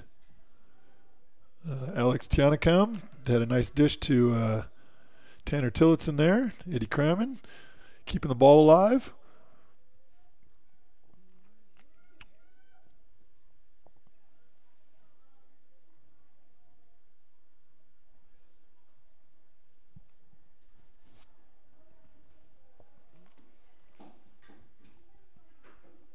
Looks like East still is maintaining the ball by setting the ball. We call that a ruck. They should be driving over it, not just standing. The ref was given a penalty. Looks like Big Joe's making a break. And he'll get it down in center try for Joe Dow. Joe will probably kick the conversion, maybe not, since he made the run. Yep, he is going to kick the attempted conversion too. Just has to be over the try line there. And a kick conversion. That will allow East to go up 14-5. Nice quick score by East.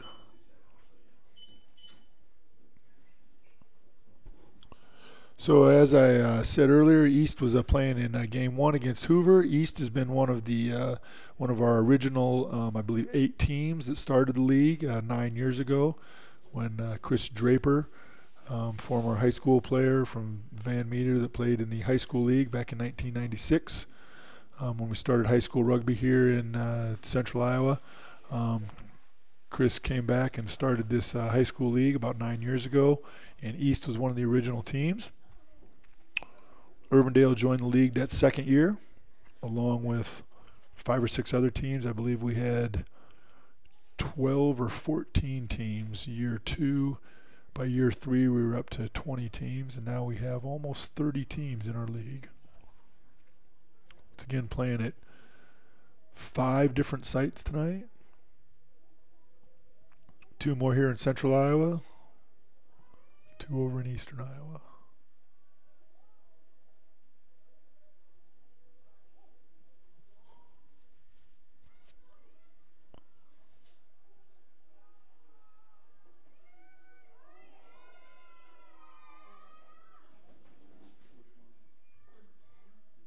East doing a real good job of keeping the ball alive.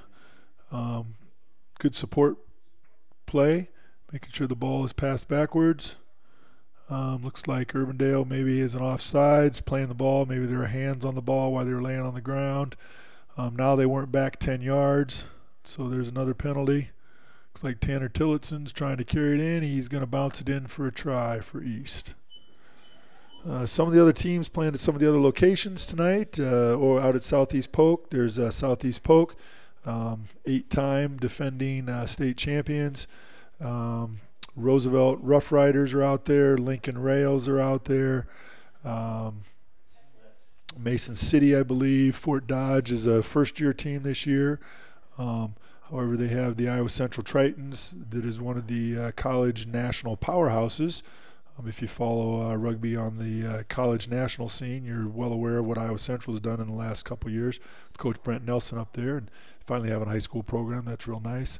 I believe Norwalk is playing at Bondurant, along with Newton, Bondurant, Adel, Boone, Van Meter.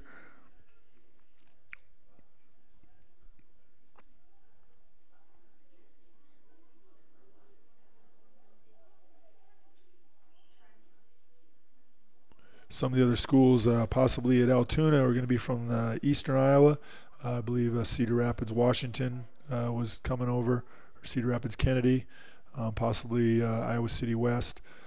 So there's a bit of an east-west mix going on out at Spring Creek, out at Altoona.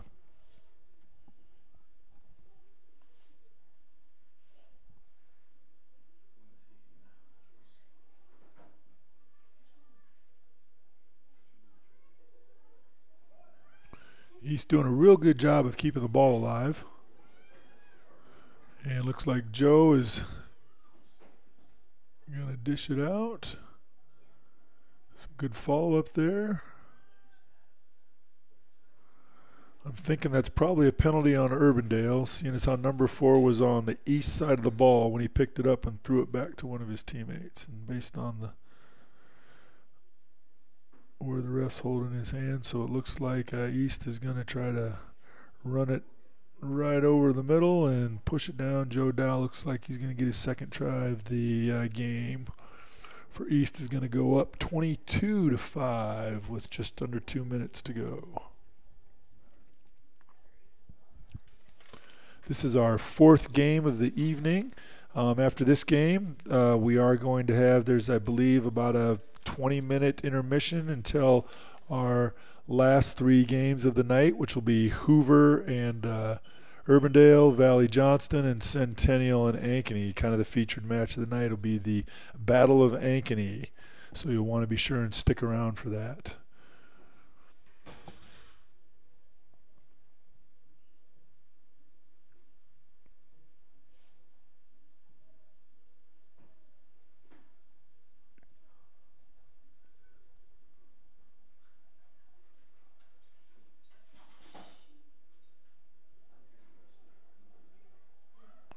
Looks like Urbandale is going to make a break and score a try here. There's less than a minute, so they're going to have to put a lot of points on the board, but making a game of it. So they'll kick the conversion here, and they'll obviously probably try to do a quick kickoff and get get a ball and maybe try to get down there for one more try.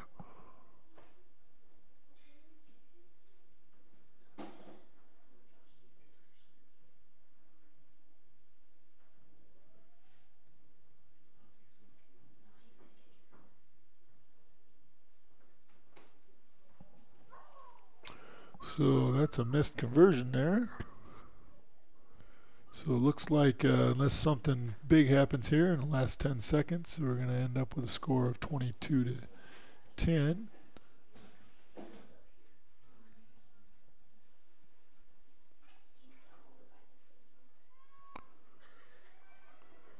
Although the game is not over until the ref decides to blow the whistle. So in theory, he could allow another score could happen here.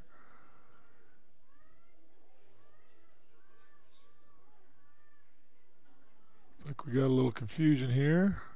Getting a little bunched up. Tanner spins the ball out wide to teammate Robbie Duff. Bringing it back in. Oh, there's a knock on there by number 11. That's probably the ref's probably gonna blow the game up, and that is the end of the game, 22-10. So that is the end of this game with East winning 22-10. That East starts out with a 2-0 night on the night, winning their first game 31-0 over Hoover. As I said, we're going to take about a 15 to 20 minute intermission here. Urbandale comes right back, and they need to be allowed rest time, and then we'll finish up with our last three games.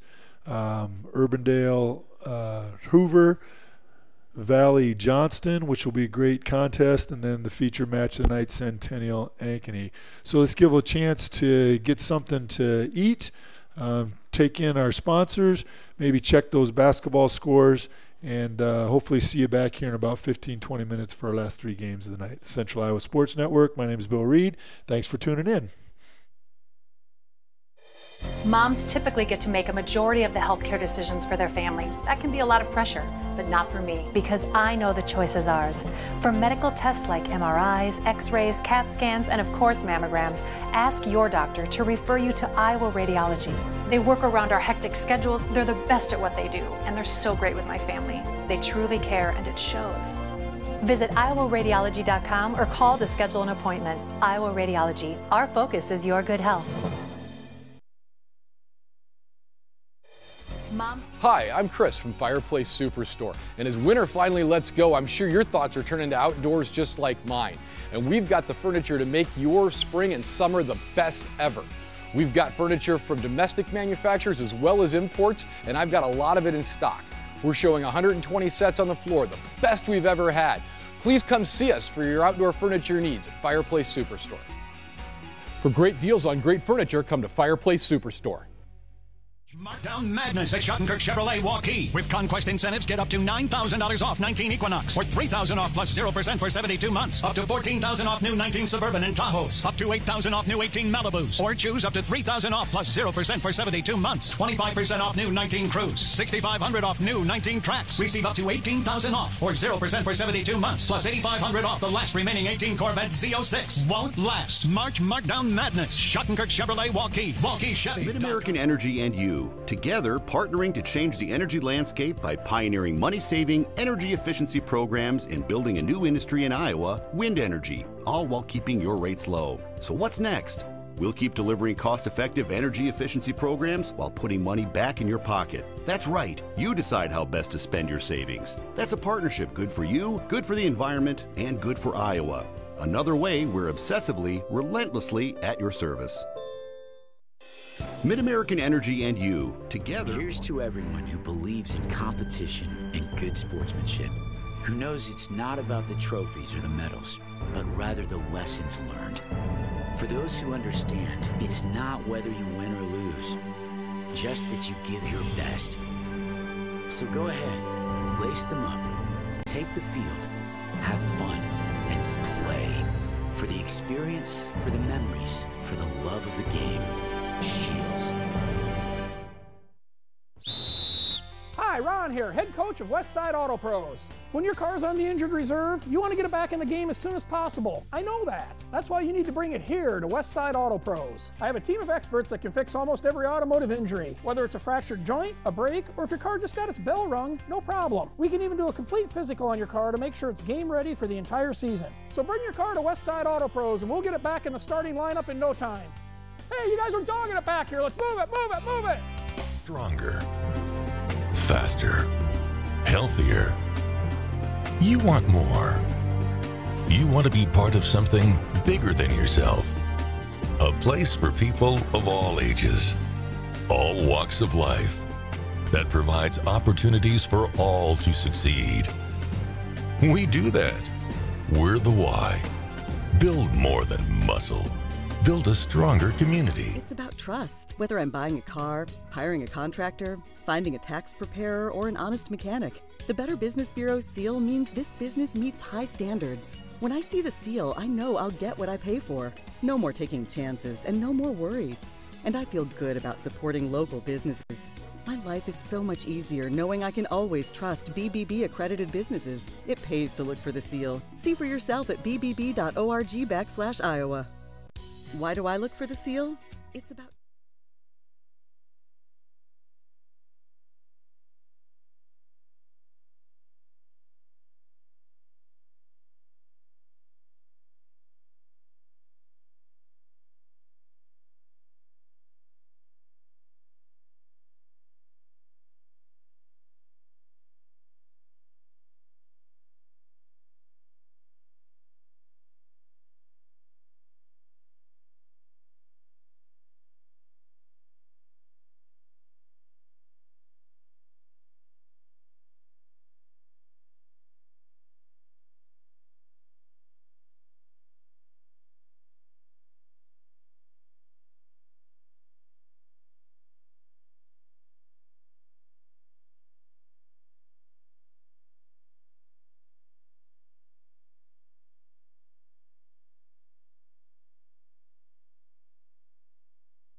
Hello, welcome back to our opening night of youth rugby here in the state of Iowa. We're at Tiger Stadium here. This is week 1 of season 9. One of 3 locations in central Iowa. We have games going on over at Altoona and games as well at Bondurant. We have our 5th game of the night here. We've got Hoover Huskies and Urbandale Jayhawks. Both these teams lost to East for their first game of the season. So one of these teams is going to walk away tonight with a 1-1 record. After this game, we'll have Valley and Johnston, and then we'll finish up with our feature mat, the Battle of the Ankenys with Centennial and Ankeny High.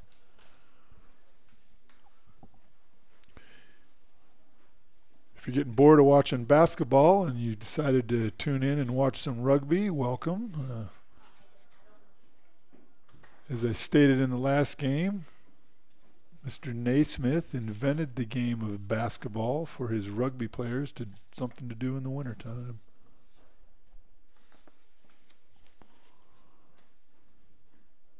Since he didn't want them tackling on a hardwood floor in a gym, he put up some peach baskets. If you know anything about the original game of basketball, all they did was pass the ball up and down the court. That's because they used a rugby ball and it didn't bounce very well. Once he made it a round ball, it started to bounce, and then the dribble was incorporated into the game. So Hoover takes the opening kickoff, has a nice run up there. Number 8, Gustavo Smith. He's taken out of bounds. So since Hoover was taken out of bounds, Urbandale is going to have a throw in. Actually, they should probably move that group of jumpers more about 5 meters back. They need to get a little closer to that white line there. Looks like they're sitting a little better here. So the ball needs, this is a real good view. The ball needs to go straight down the tunnel in between the 2 teams. That was a real nice lift by Urbandale. Number 12 brought it in, dishes it out. Once again, I do not have an Urbandale roster, so I can't give you names of players. I'll do my best on the Hoover players till they get over there to the other side of the field where my old eyes can't really pick up the numbers since I left my binoculars at home tonight. It looks like we have a knock-on by Urbandale, so we'll have a scrum to Hoover. Remember, a scrum is going to be between 3 players from each team, 2 props from each team with a hooker in the middle. The hooker, he's called a hooker, he's trying to hook the ball when it's put into the tunnel of the scrum. This is a 7s version of rugby. We play 7-minute halves, 7 guys on the field, or we call it the pitch, the rugby pitch. 7 guys on the pitch at a time. In the high school version here, they have open substitution. Generally not that way. If you're playing if you've watched the 7s version on NBC Sports with the 7s league that travels around the world, once they sub in, you cannot go back in. Once you sub in, you're out of the game. So subbing's a little bit more strategic at the upper echelons. So he's going to call Urbandale there, kind of fumbling the ball. He's going to call him for a knock forward there, give a scrum.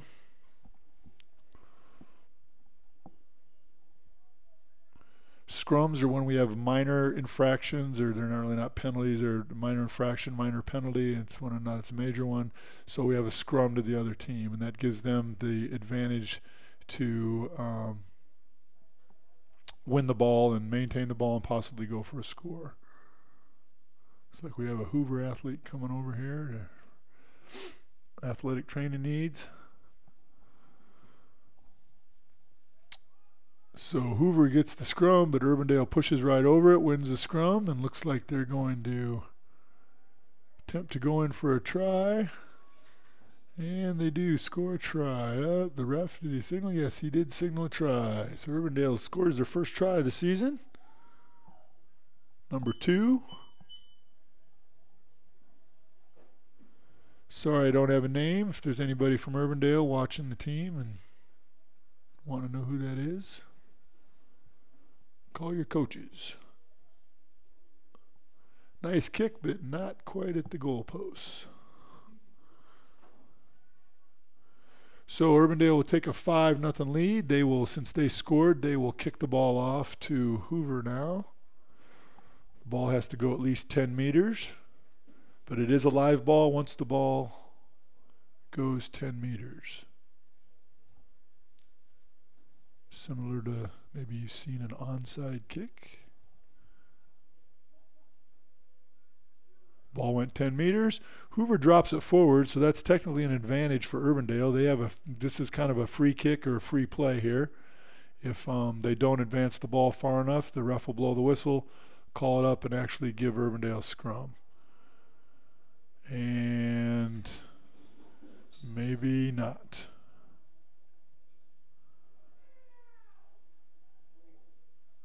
Nice tackle there by Urbandale on number 7, Dennis Kwaikawa. But for some reason, the ref's going to call a penalty. I'm not sure. I don't think it was a high tackle.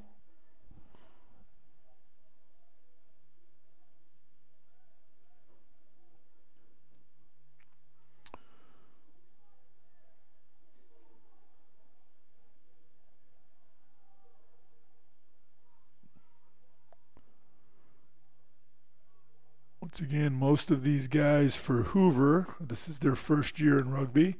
I think there might be one or two out there that practiced a little bit with East and played a couple games. But for the most part, these are all new guys to the game, so they're kind of learning. It's the learning curve that happens the first couple games is huge. Looks like we have a penalty on Urbandale. You cannot lay on the ground and use your hands to push the ball back to your team. Based on the signal of the ref, I'm guessing that's what happened. So it's a penalty to Hoover. They toe the ball. Once he touches the ball with his foot, though, Urbandale can run forward and tackle him. Looks like they're trying to keep the ball alive here. It's going to be a knock on by Urbandale and a scrum to Hoover. So we're down to about a minute to go. Urbandale has a 5-0 lead over Hoover. Pretty closely contested games here. I'd say Hoover's probably a pretty young team too. I know last year they were barely had enough to field a side. They might have had 1 or 2 extra subs by the end of the season. So it's good to see Urbandale's numbers up. Maybe 25 guys over there running around, warming up, tossing the ball around. That's real good to see. And Hoover looks like they have enough for 2 sides, so they have 15 plus as well. That's good for the league. See these teams with good numbers.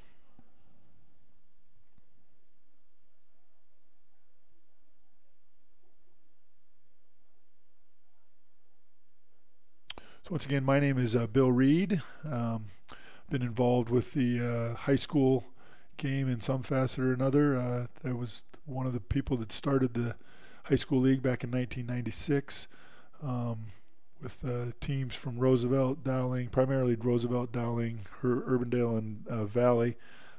We had about 40, 50 kids out, played the 15s version. And as I mentioned, Chris Draper, the person that started this Sevens league 9 years ago, he was a senior on one of those teams.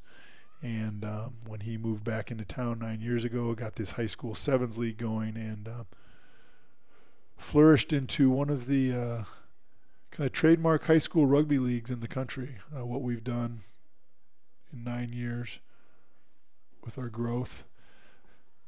Looks like Urbandale is going to make a nice break here. Nice tackle there by Hoover to keep him from scoring a try.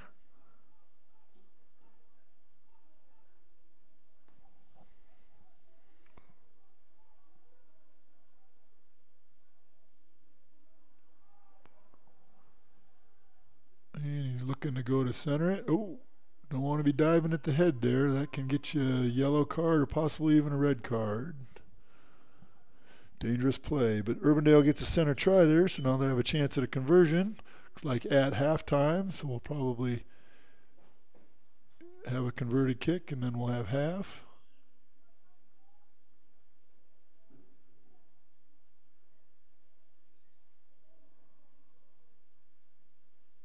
Not sure if there's a penalty try or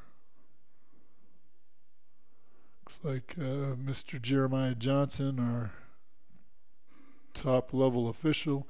Unfortunate kick attempt there, but I'm sure he'll work on those drop kicks over the week and come back a little better next Friday. So at halftime, we've got Urbandale 10, Hoover 0. Take a short little commercial break and be back for second half. Typically get to make a majority of the healthcare decisions for their family. That can be a lot of pressure, but not for me, because I know the choice is ours. For medical tests like MRIs, X-rays, CAT scans, and of course mammograms, ask your doctor to refer you to Iowa Radiology.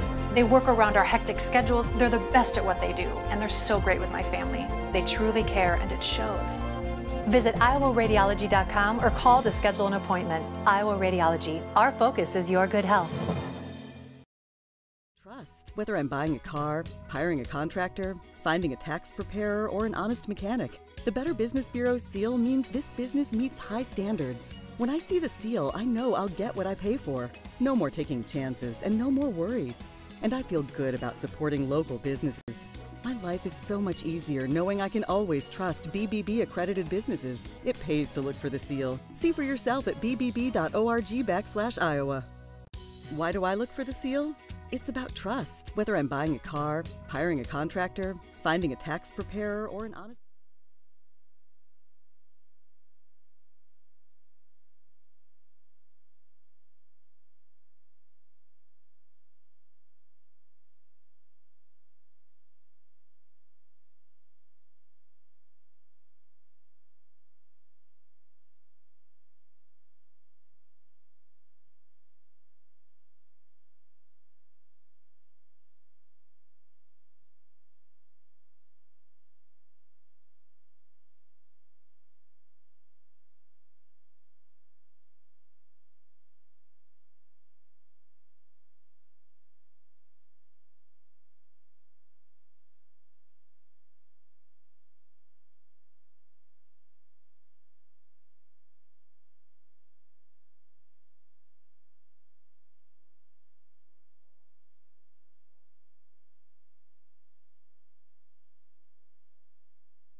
All right, welcome back here. We have the second half of Hoover and Urbandale.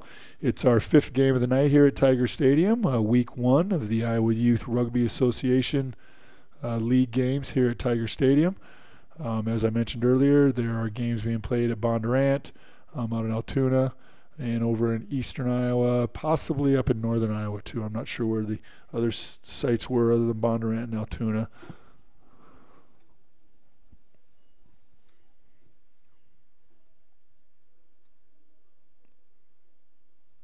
Approximately 28 teams playing games around the state tonight.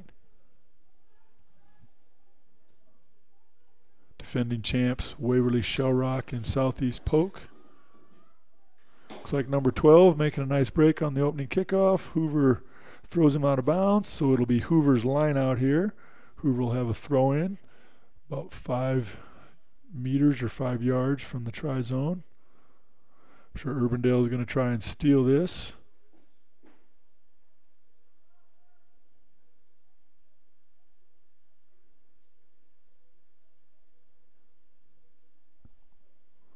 Like Isaac McGuffin is going to be throwing that in.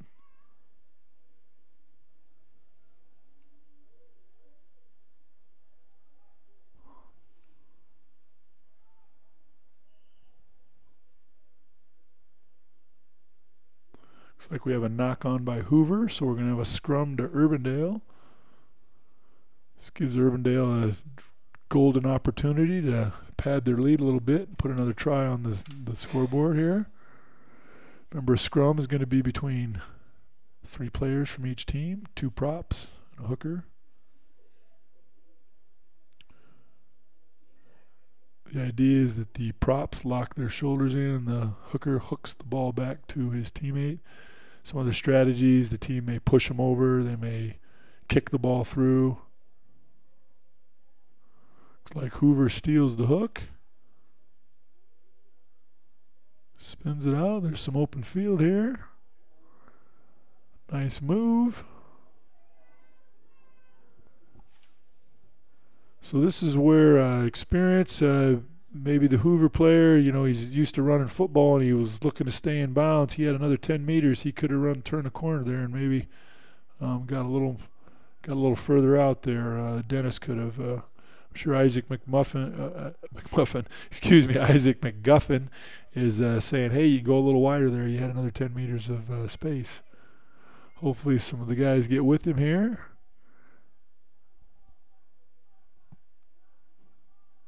Gustavo had a nice run up, but really didn't have much support there. Looks like Dennis. So we're going to have a throw forward there. So we're going to have a scrum to Hoover. I'm sure Hoover'd like to get some points on the board here. Had a couple little breaks.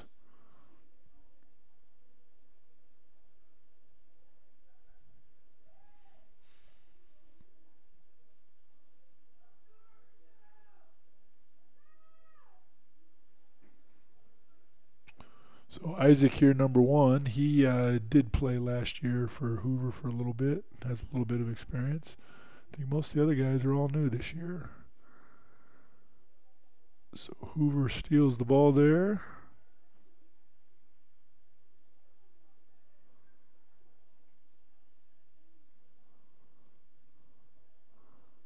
Looks like another, not sure.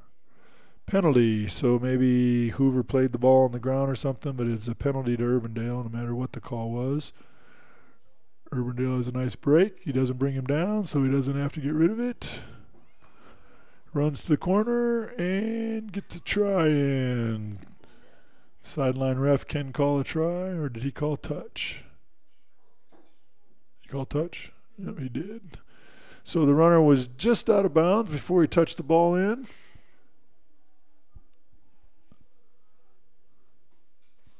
So Hoover will have a throw in here for their line out.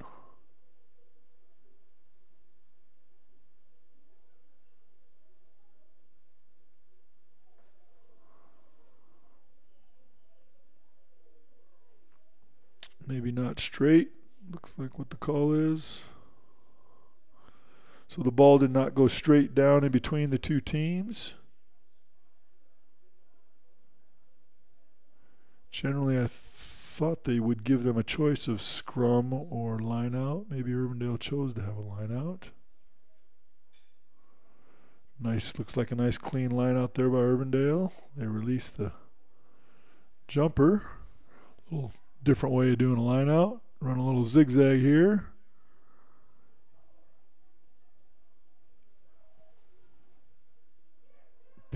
Probably didn't want to do that with the ball.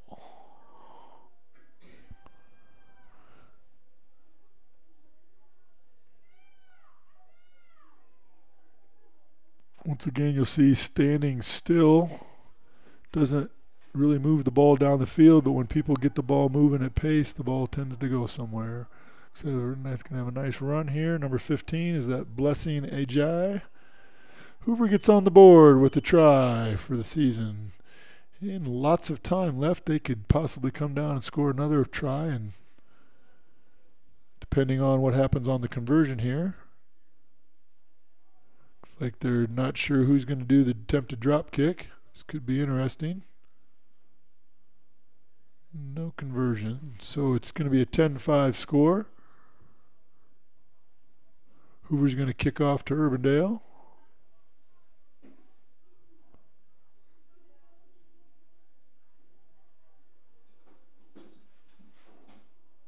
No, I don't think you switch sides. Not sure what Urbandale is doing. If I was Hoover, I'd get on the other side of the ball and kick the ball over the 40, scoop it up, and get going.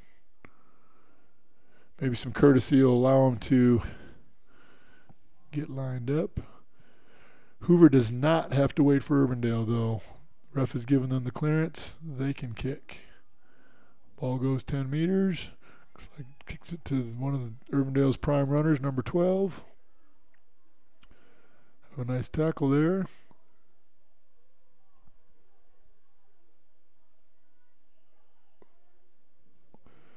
The ref calls a forward pass by Urbandale. It's going to give Hoover a chance. They're going to get a scrum with about 15 seconds to go. So the ref will allow at least this play to go before the whistle blows. So Hoover could have a chance at tying this game up. During regular season of our Iowa Youth Rugby Association, we do not play overtime games, so the game will just end in a tie.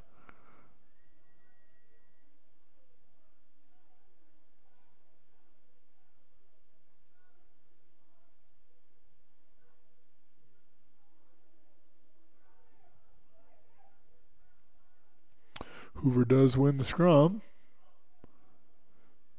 So they have a chance as long as they can keep this ball alive and not have any minor infractions. Even if Urbandale commits a penalty on them, they can continue to play. And they are keeping the ball alive. I'm sure the coaches are telling them to spread out. Now there was a drop forward there. This plays an advantage to Urbandale.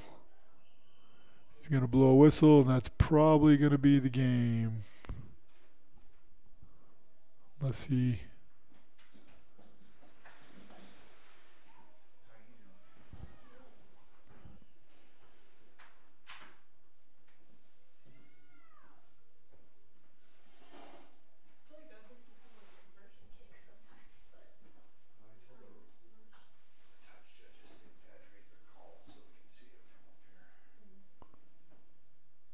And that is the end of the game, with Urbandale winning over Hoover by a score of 10-5.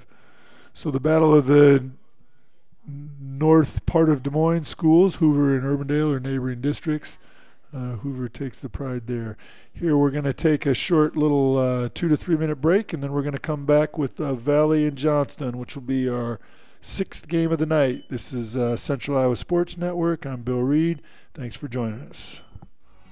Hi, I'm Chris from Fireplace Superstore, and as winter finally lets go, I'm sure your thoughts are turning to outdoors just like mine. And we've got the furniture to make your spring and summer the best ever.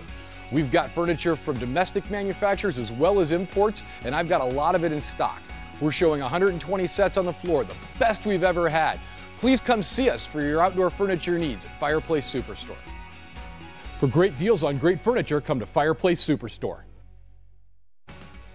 Moms typically get to make a majority of the healthcare decisions for their family. That can be a lot of pressure, but not for me, because I know the choice is ours. For medical tests like MRIs, X-rays, CAT scans, and of course mammograms, ask your doctor to refer you to Iowa Radiology. They work around our hectic schedules, they're the best at what they do, and they're so great with my family. They truly care, and it shows. Visit iowaradiology.com or call to schedule an appointment. Iowa Radiology, our focus is your good health.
Okay, we're back live here. We have Johnston and Valley. Johnston just scored here to go up 5-0. Looks like a center try. Garrett Gerke, their number 6, kind of their playmaker. The attempted conversion is no good, so Johnston will take a 5-0 lead. This is the second game for both these two teams. Valley lost to Centennial 34-0 in their first game. Johnston beat Ankeny 10-7 in their first game.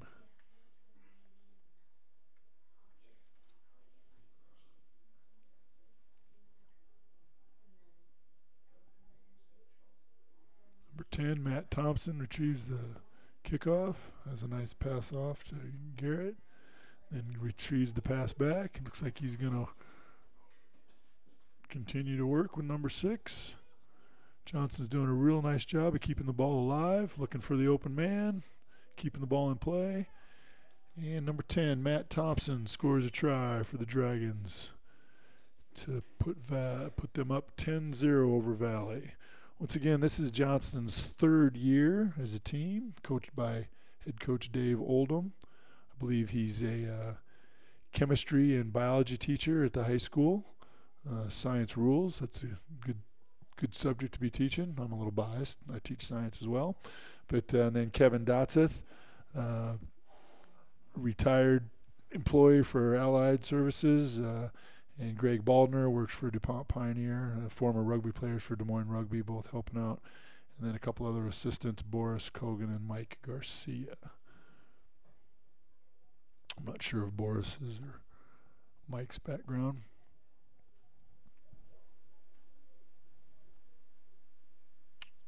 I don't have any information on the Valley coaching staff.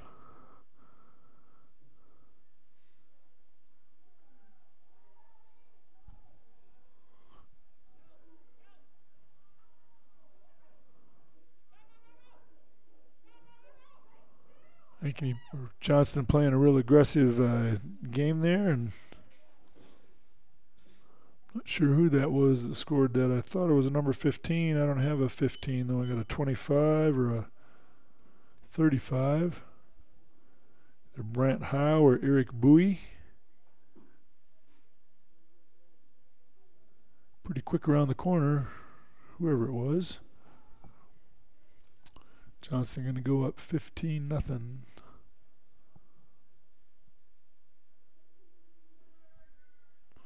Imagine we'll start to see Coach Oldham sub in some different players here as they build up a little bit of lead, get some of the other players some playing time.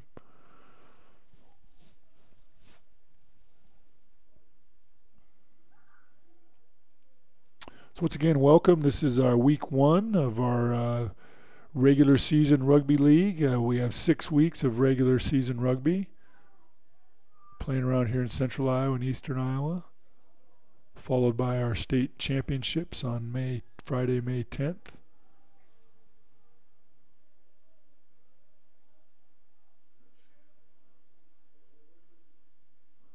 Not sure if they've determined the final location of the state finals. I know it's not at East Williams Stadium where it's been the last 9 years. Sub-state will be on Tuesday, May 7th at a couple different locations to see who the qualifying teams. There are multiple classes of rugby. We have a large school 2A and a 1A. There are approximately 12 teams in the 1A and then another 16 or so teams in the 2A division. When they get to state, you'll have 4 teams in the 1A state tournament and 8 teams in the 2A state tournament playing a single elimination tournament game. Those qualifiers are based on regular season conference champions and then people that win enough games at the sub-state competition. I believe the scheduling committee is done a little bit different to limit the number of games played at sub-state on that Tuesday night, the 7th.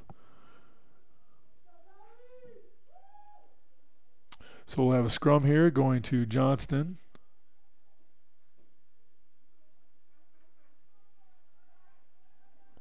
The The ref could allow that to play on since it was dropped pretty much straight down, which he does elect to do.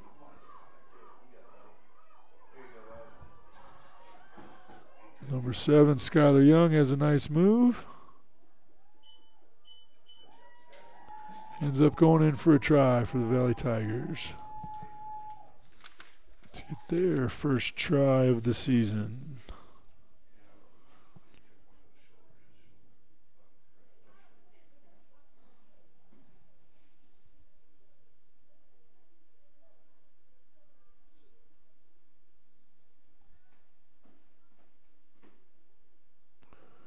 So it looks like we're going to end the half with a score either 15-5 or 15-7. Johnston, nice kick attempt, just not quite enough distance. Looked like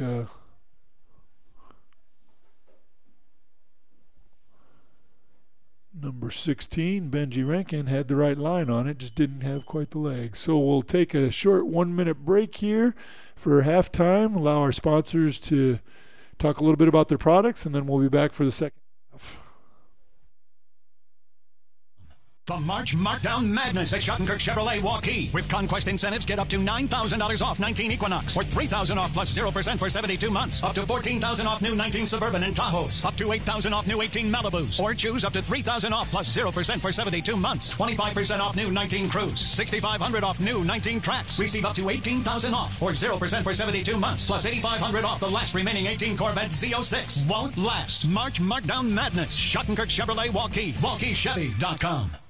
Change the energy landscape by pioneering money-saving, energy efficiency programs and building a new industry in Iowa, wind energy, all while keeping your rates low. So what's next?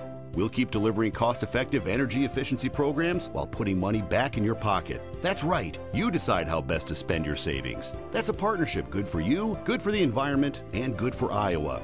Another way we're obsessively, relentlessly at your service. Mid-American Energy.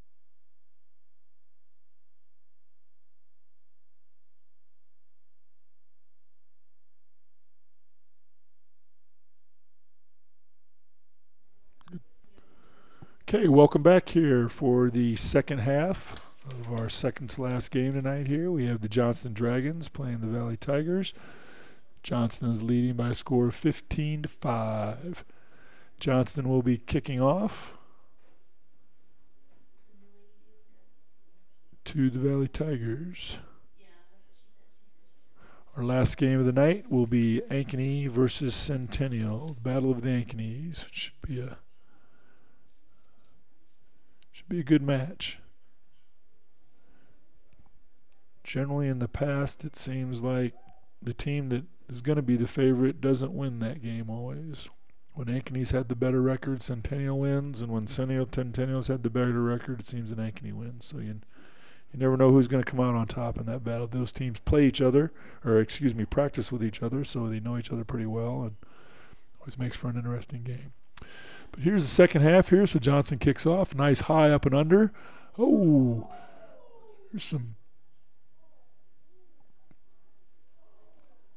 That's real rugby there. As dangerous as that may have looked, there was nothing illegal about that. The Johnston player was going up for the ball. The Valley player just kind of got in the way. But Valley's going to end up getting a try out of it, looks like, if he did get it down. Or is the ref going to call touch? Looks like he's going to call touch about 5 meters out from the try zone. Looks like the Valley athlete is okay. He popped up and got moving. Probably more of a little startled than anything. Not used to a flying body coming up over the top of you.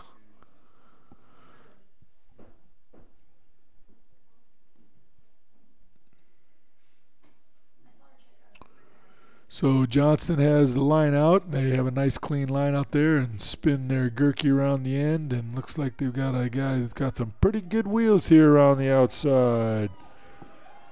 That'd be Lucky Boy Dway.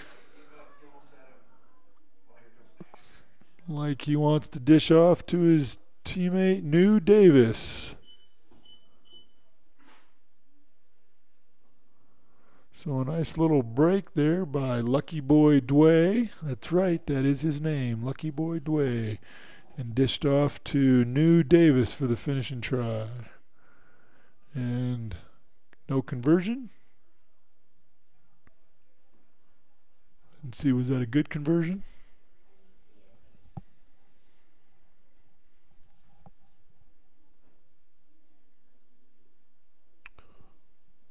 So we're not sure if the converted kick was good or not. But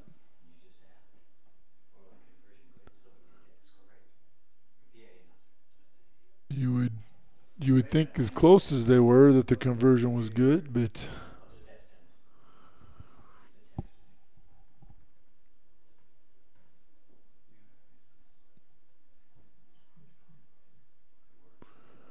looks like the ball did not go 10, so he's going to give a free kick to Valley. Almost 10 yards, but it's got to go on or over that 40-yard line. Ball comes up to midfield. Hopefully some of the Valley teammates support him here and get with him. So they're going to tow the ball forward through.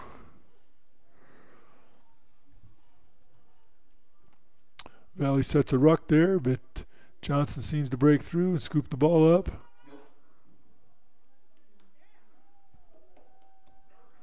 And is that Sean O'Brien, number 11, I believe, scoring the try for the center try for the Dragons. Put them up 25-5 with just under 4 minutes. And that was a good conversion, so the score is at least 27-5.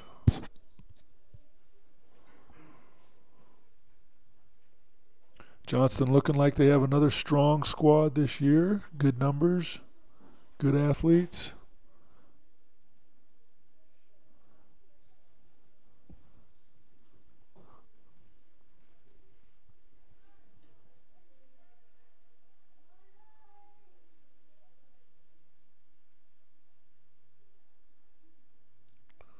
So they're getting ready for a kickoff here. Looks like this is Mr. Gerke. Gonna go deep. Once again, as long as that ball goes straight down, it's not a knock forward.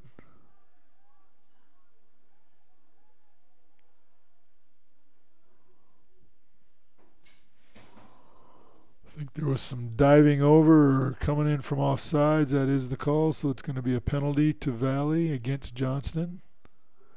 Johnston's giving them lots of room, backing up actually 15 meters. That's really nice of them.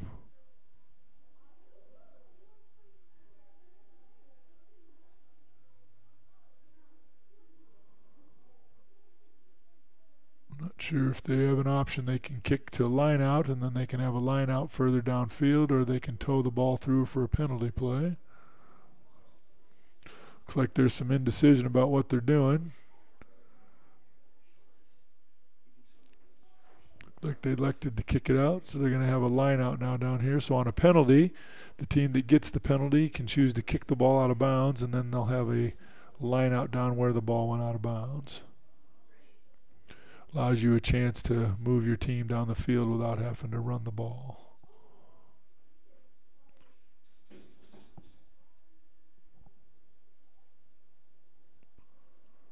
Still seem to have some indecision about what to be doing out here.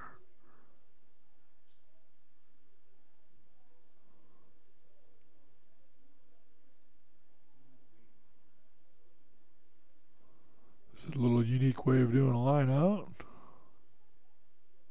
A little bit different than what we've seen as the traditional lineouts tonight. Nothing illegal about that, just a little bit different way. Doesn't involve the lifting, but has some strategy there for who's going to get the ball, which way you're going to go with it. However, if the ball gets knocked forward, then the other team gets the scrum. So we have about a minute left to go here. Johnston's leading comfortably 27-5. Their scrums have been pretty strong so far. Nice little offload there right at the gain line. Looks like, is that number 8, Eric Delu? Leave for a nice try for Johnston to put them up 32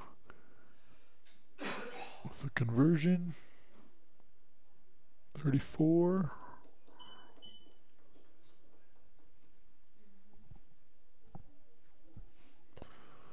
So we'll have about 30 seconds. Looks like we'll have time for one more kickoff. And then we'll get ready for our last game between Ankeny and Centennial. Once again, this is the Iowa Youth Rugby Association, our first week of competition of our 6-week regular league season. These are the large schools, the 2A teams playing here at Tiger Stadium.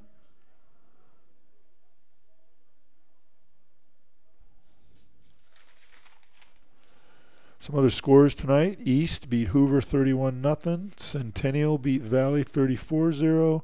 Johnston won their first game over Ankeny 10-7 in a real close, hard-fought game. East came out over Urbandale 22-10. Urbandale responded back with a win over Hoover 10-5, and then here's our Valley-Johnston game going on right now. Not sure if the ref will do one more play. Looks like he's going to call the game there. Final score, Johnston 34, so they'll go up 2-0 for the season. And Valley 5, they'll lose their second game. So we'll take a short break, allow our sponsors to give a little information about their products, and we'll come back for our last game of the night. Central Iowa Sports Network, this is Bill Reed. Thanks for joining us. You want to get stronger, faster, healthier. You want more. You want to be part of something bigger than yourself. A place for people of all ages, all walks of life, that provides opportunities for all to succeed. We do that. We're the why. Build more than muscle. Build a stronger community. You want to get stronger, faster. Moms typically get to make a majority of the healthcare decisions for their family. That can be a lot of pressure, but not for me, because I know the choice is ours. For medical tests like MRIs, X-rays, CAT scans, and of course mammograms, ask your doctor to refer you to Iowa Radiology. They work around our hectic schedules, they're the best at what they do, and they're so great with my family. They truly care, and it shows. Visit iowaradiology.com or call to schedule an appointment. Iowa Radiology. Our focus is your good health.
Okay, welcome back here. This is our Game 7 tonight between Ankeny and Centennial. Ankeny lost their first game in a close-fought match to Johnston 10-7, while Centennial kind of rolled over Valley 34-0 in their first game. So generally, as I said earlier, this provides a pretty good match between these two teams. They do practice with each other, so they know each other. They travel together. Coach Oliver lines up a school bus. Ankeny Community Schools is very supportive of the rugby. They do, but they travel by school bus. Nice team uniforms and everything, and does just a top-notch program here. But always creates for an interesting game when they square off against each other. So looks like we're going to have Centennial kicking off to Ankeny to start the game.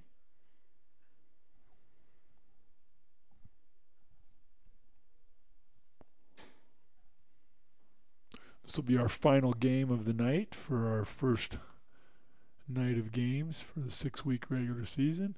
Nice high up and under 10-meter kick. Ankeny brings it down.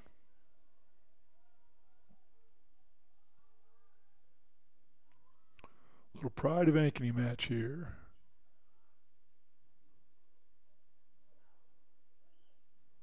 He's going to probably call a knock forward there, so we're going to have a scrum to Centennial.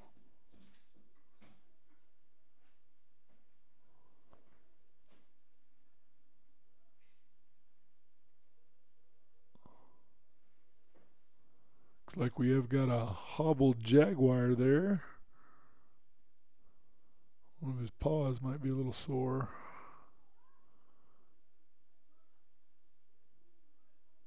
So we have a scrum here to Centennial.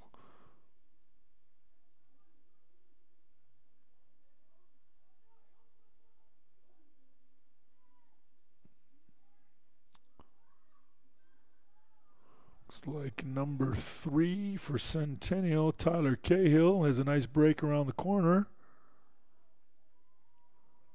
He might have had a good idea that he was the fastest kid out there around that corner and knew that he could turn around there. So Centennial's going to take a 5-0 lead. It's going to be a pretty tough conversion kick, so they'll come right back down and get going. I'm sure Ankeny will be eager to respond with a score of their own here.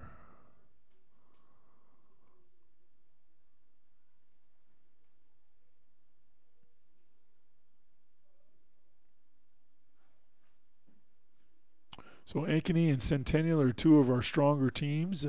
Traditionally in the past, they've been semifinalists multiple years over the 9-year league season.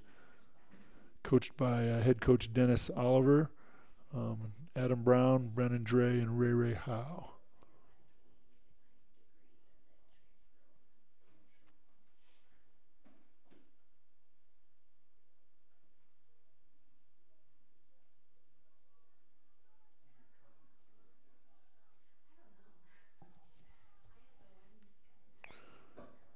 So there's where Centennial was able to retrieve their own kick. It did go 10 meters.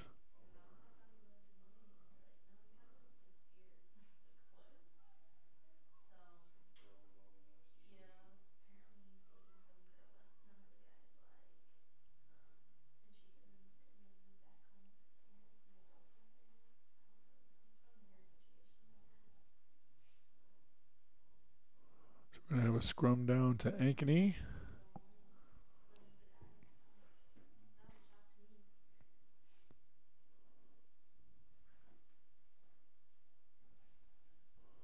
Like number 6, Braden Johnston, will put the ball in for the Hawks. Gets a nice clean.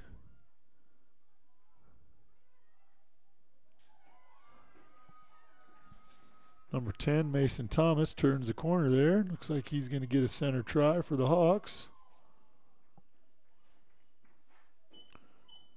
Nice job. Got a good example there of kind of what happens if you try to do an arm tackle and a guy stiff arms you. You're not going to be able to bring him down to the ground. I think that's kind of what happened there. A Centennial athlete didn't really get a good rap on Mr. Thomas, and because of that, he was able to turn the corner and tie the game up 5-5, but not convert a try. So with had just a little over halfway through the first half, we got a tie game here between the Ankenys. As we thought, a pretty close match, highly contested. Like I said, these teams practice with each other every day, so they They should know tendencies, skills, what each player is going to do. Nice high up and under by the Hawks there. Opportunity for one of the teammates to retrieve it.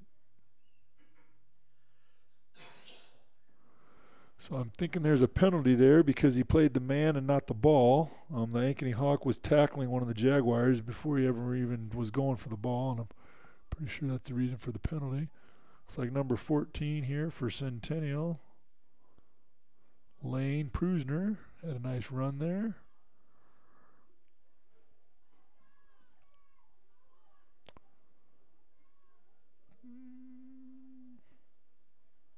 Not sure how that happened there. Looked like kind of a ruck was set, but the ref allowed it to play on, so he must have felt that everything was good there. Errant pass. Nice tackle there by number 3, Kevin Valentine. Looks like the ref's giving an advantage to Centennial for something.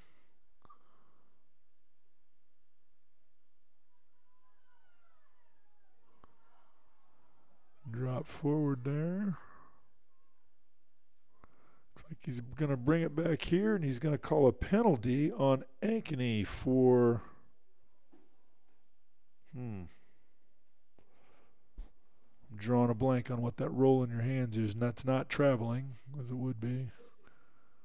Illegal procedure.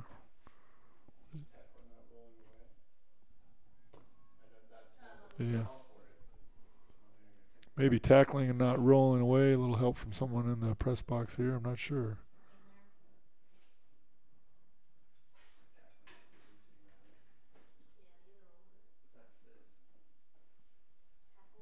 I used to play patty cake with my kids and do roll it like that, kind of make that motion when we be playing a game. But I'm not familiar with that reference signal.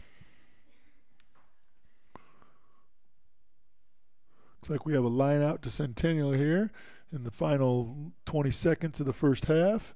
Real tight game like we were expecting. Temperatures dropping. Those guys, I'm sure, want to keep moving around. Beautiful March night for rugby.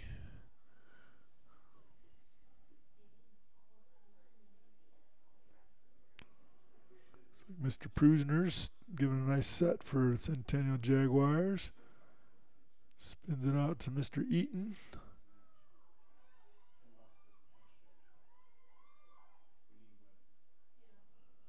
Knock on, knock on, knock on. The ref's going to blow up the first half. So at halftime, we have a tie game, 5-5. We'll take a short little 1-minute break for our sponsors to introduce themselves, and then we'll be back for the final half of our last game tonight. Central Iowa Sports Network, thank you for joining us. Madness at Schottenkirk Chevrolet Waukee. With Conquest incentives, get up to $9,000 off 19 Equinox, or $3,000 off plus 0% for 72 months. Up to $14,000 off new 19 Suburban and Tahoes. Up to $8,000 off new 18 Malibus. Or choose up to $3,000 off plus 0% for 72 months. 25% off new 19 Cruise. $6,500 off new 19 Trax. Receive up to $18,000 off, or 0% for 72 months. Plus $8,500 off the last remaining 18 Corvette Z06. Won't last. March Markdown Madness. Schottenkirk Chevrolet Waukee. WaukeeChevy.com. Together, partnering to change the energy landscape by pioneering money-saving, energy efficiency programs and building a new industry in Iowa, wind energy, all while keeping your rates low. So what's next? We'll keep delivering cost-effective energy efficiency programs while putting money back in your pocket. That's right. You decide how best to spend your savings. That's a partnership good for you, good for the environment, and good for Iowa. Another way we're obsessively, relentlessly at your service.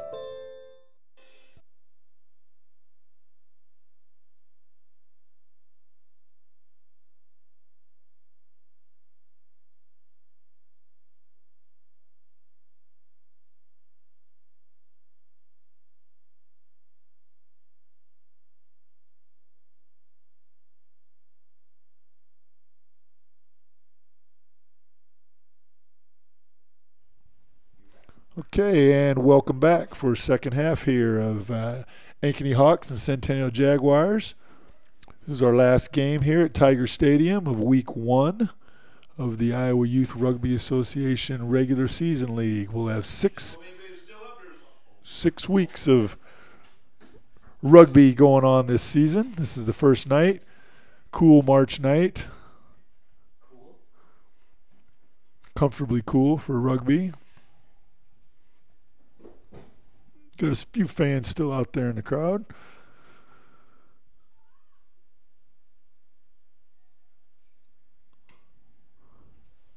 Nice high kick for Ankeny to retrieve at Centennial. Number 17 there for Noah Parley brings it down for Centennial. And they're off and running. Oh.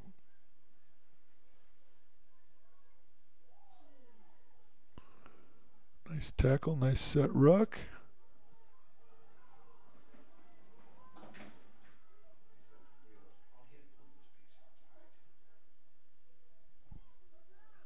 Looks like number 8 Carter Cahill didn't trust his speed and slowed down and trying to use his teammates.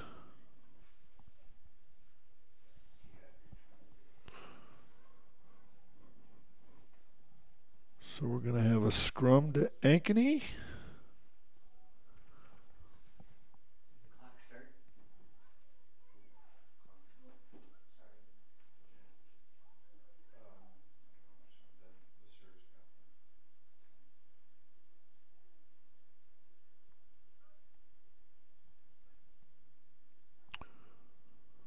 So actually the scrum went to Centennial. It wasn't the way the ref was pointing. Not sure.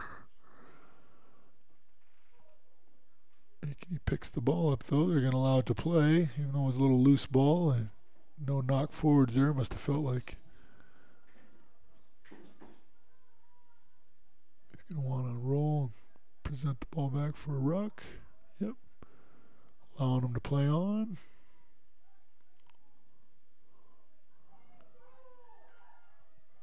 Got some open field there. Set a nice ruck there. No, can't play the ball from the ground, number 11. That's against the rules. I don't have a number 11 in the roster.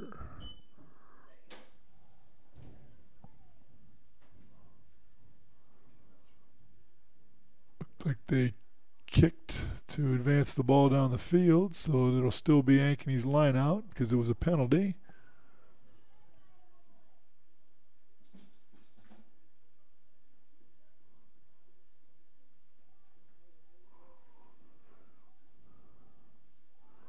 Like there's a little confusion as to what play they're going to run. They do have 7 guys on the field, but maybe it's not the 7 they were looking for. Going to have to sort it out. Nice line out.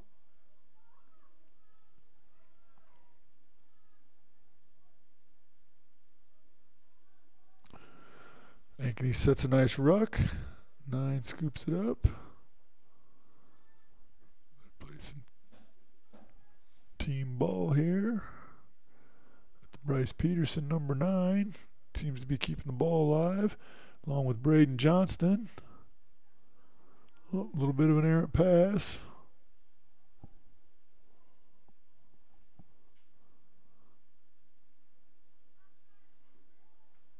And we're going to have a penalty on Centennial. I'm thinking it was an offsides call.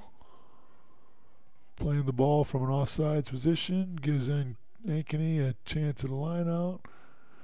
Or a penalty. I'm sure, wonder if they'll maybe kick it further downfield for another. Nope, they're going to run this one.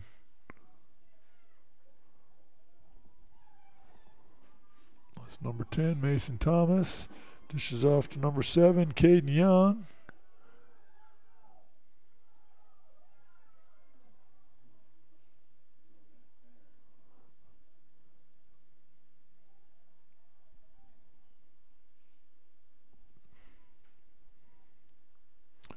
Looks like we have another offsides penalty. This is definitely working in the Ankeny Hawks' favor. His time is running down. And there goes number 7, Caden Young, in for a try for the Ankeny Hawks.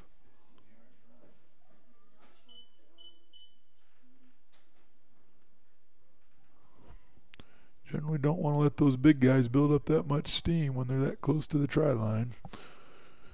So see if they can convert this try here and take a 7-point lead. If not, this game could easily end in a tie. Centennial could come back and score another try pretty easily, although that looks like a pretty good. But no, the refs are waving it off. The conversion is not good. So we have a 10-5 score with about a minute to go. Should see some good, exciting rugby here from the Centennial Jaguars trying to tie the game up for a little pride of Ankeny.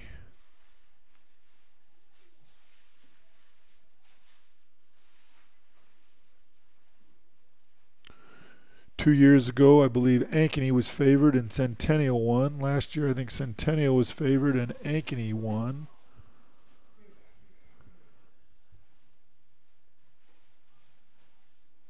Few missed tackles and we could have a tie score here.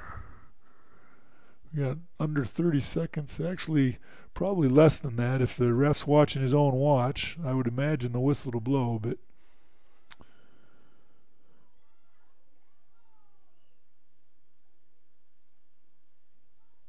he's looking at the clock and looking at his watch, wondering why they're not matching up, probably. So he's going to give a scrum. I'm guessing he's going to give one more scrum. This will be the last action. So this will give the Centennial Jaguars one chance to score as long as they can keep the ball alive, not turn it over, not have a minor infraction.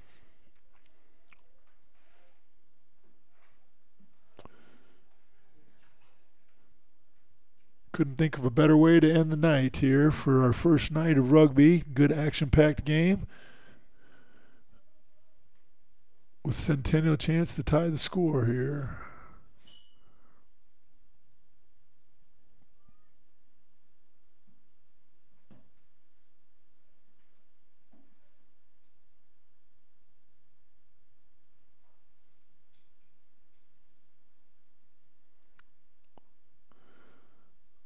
And that was not the prettiest scrum we saw tonight, but the ref's allowing it to play. Not sure where the ball is going to come out. It looks like Centennial does have the ball.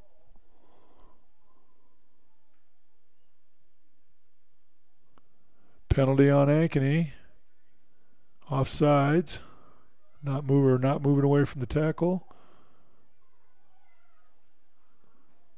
There's probably going to be another penalty there on a high tackle on number 1 for Ankeny. Drew Dunn, be my guess. 13's going to set the ball, keeping it alive. The Jaguars are making this an interesting game, that's for sure.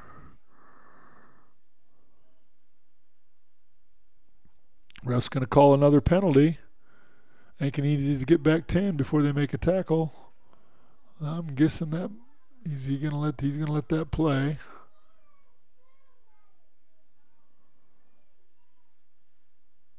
Not sure what happened there. He's calling a knock on. No.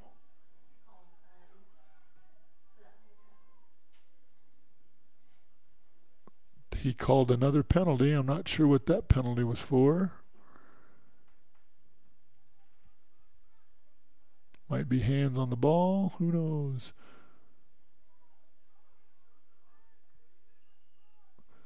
Centennial does score a try to tie the score up with no time remaining on the clock. They'll have a chance for a conversion to win the game 12-10.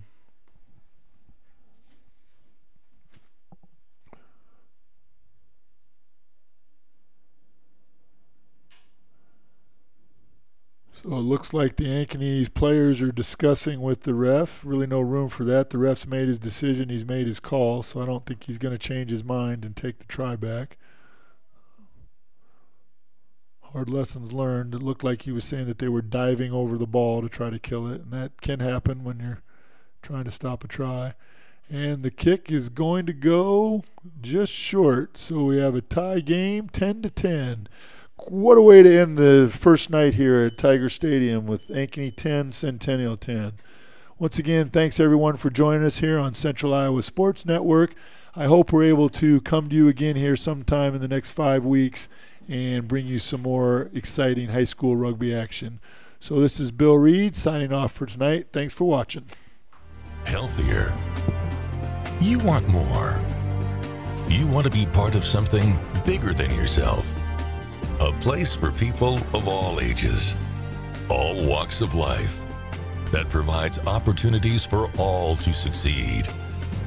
We do that. We're the why. Build more than muscle. Build a stronger community. Moms typically get to make a majority of the healthcare decisions for their family. That can be a lot of pressure, but not for me, because I know the choice is ours. For medical tests like MRIs, X-rays, CAT scans, and of course mammograms, ask your doctor to refer you to Iowa Radiology. They work around our hectic schedules, they're the best at what they do, and they're so great with my family. They truly care, and it shows. Visit iowaradiology.com or call to schedule an appointment. Iowa Radiology, our focus is your good health. Moms typically get to make a majority of the healthcare decisions for their family. That can be a lot of pressure, but not for me, because I know the choice is ours. For medical tests like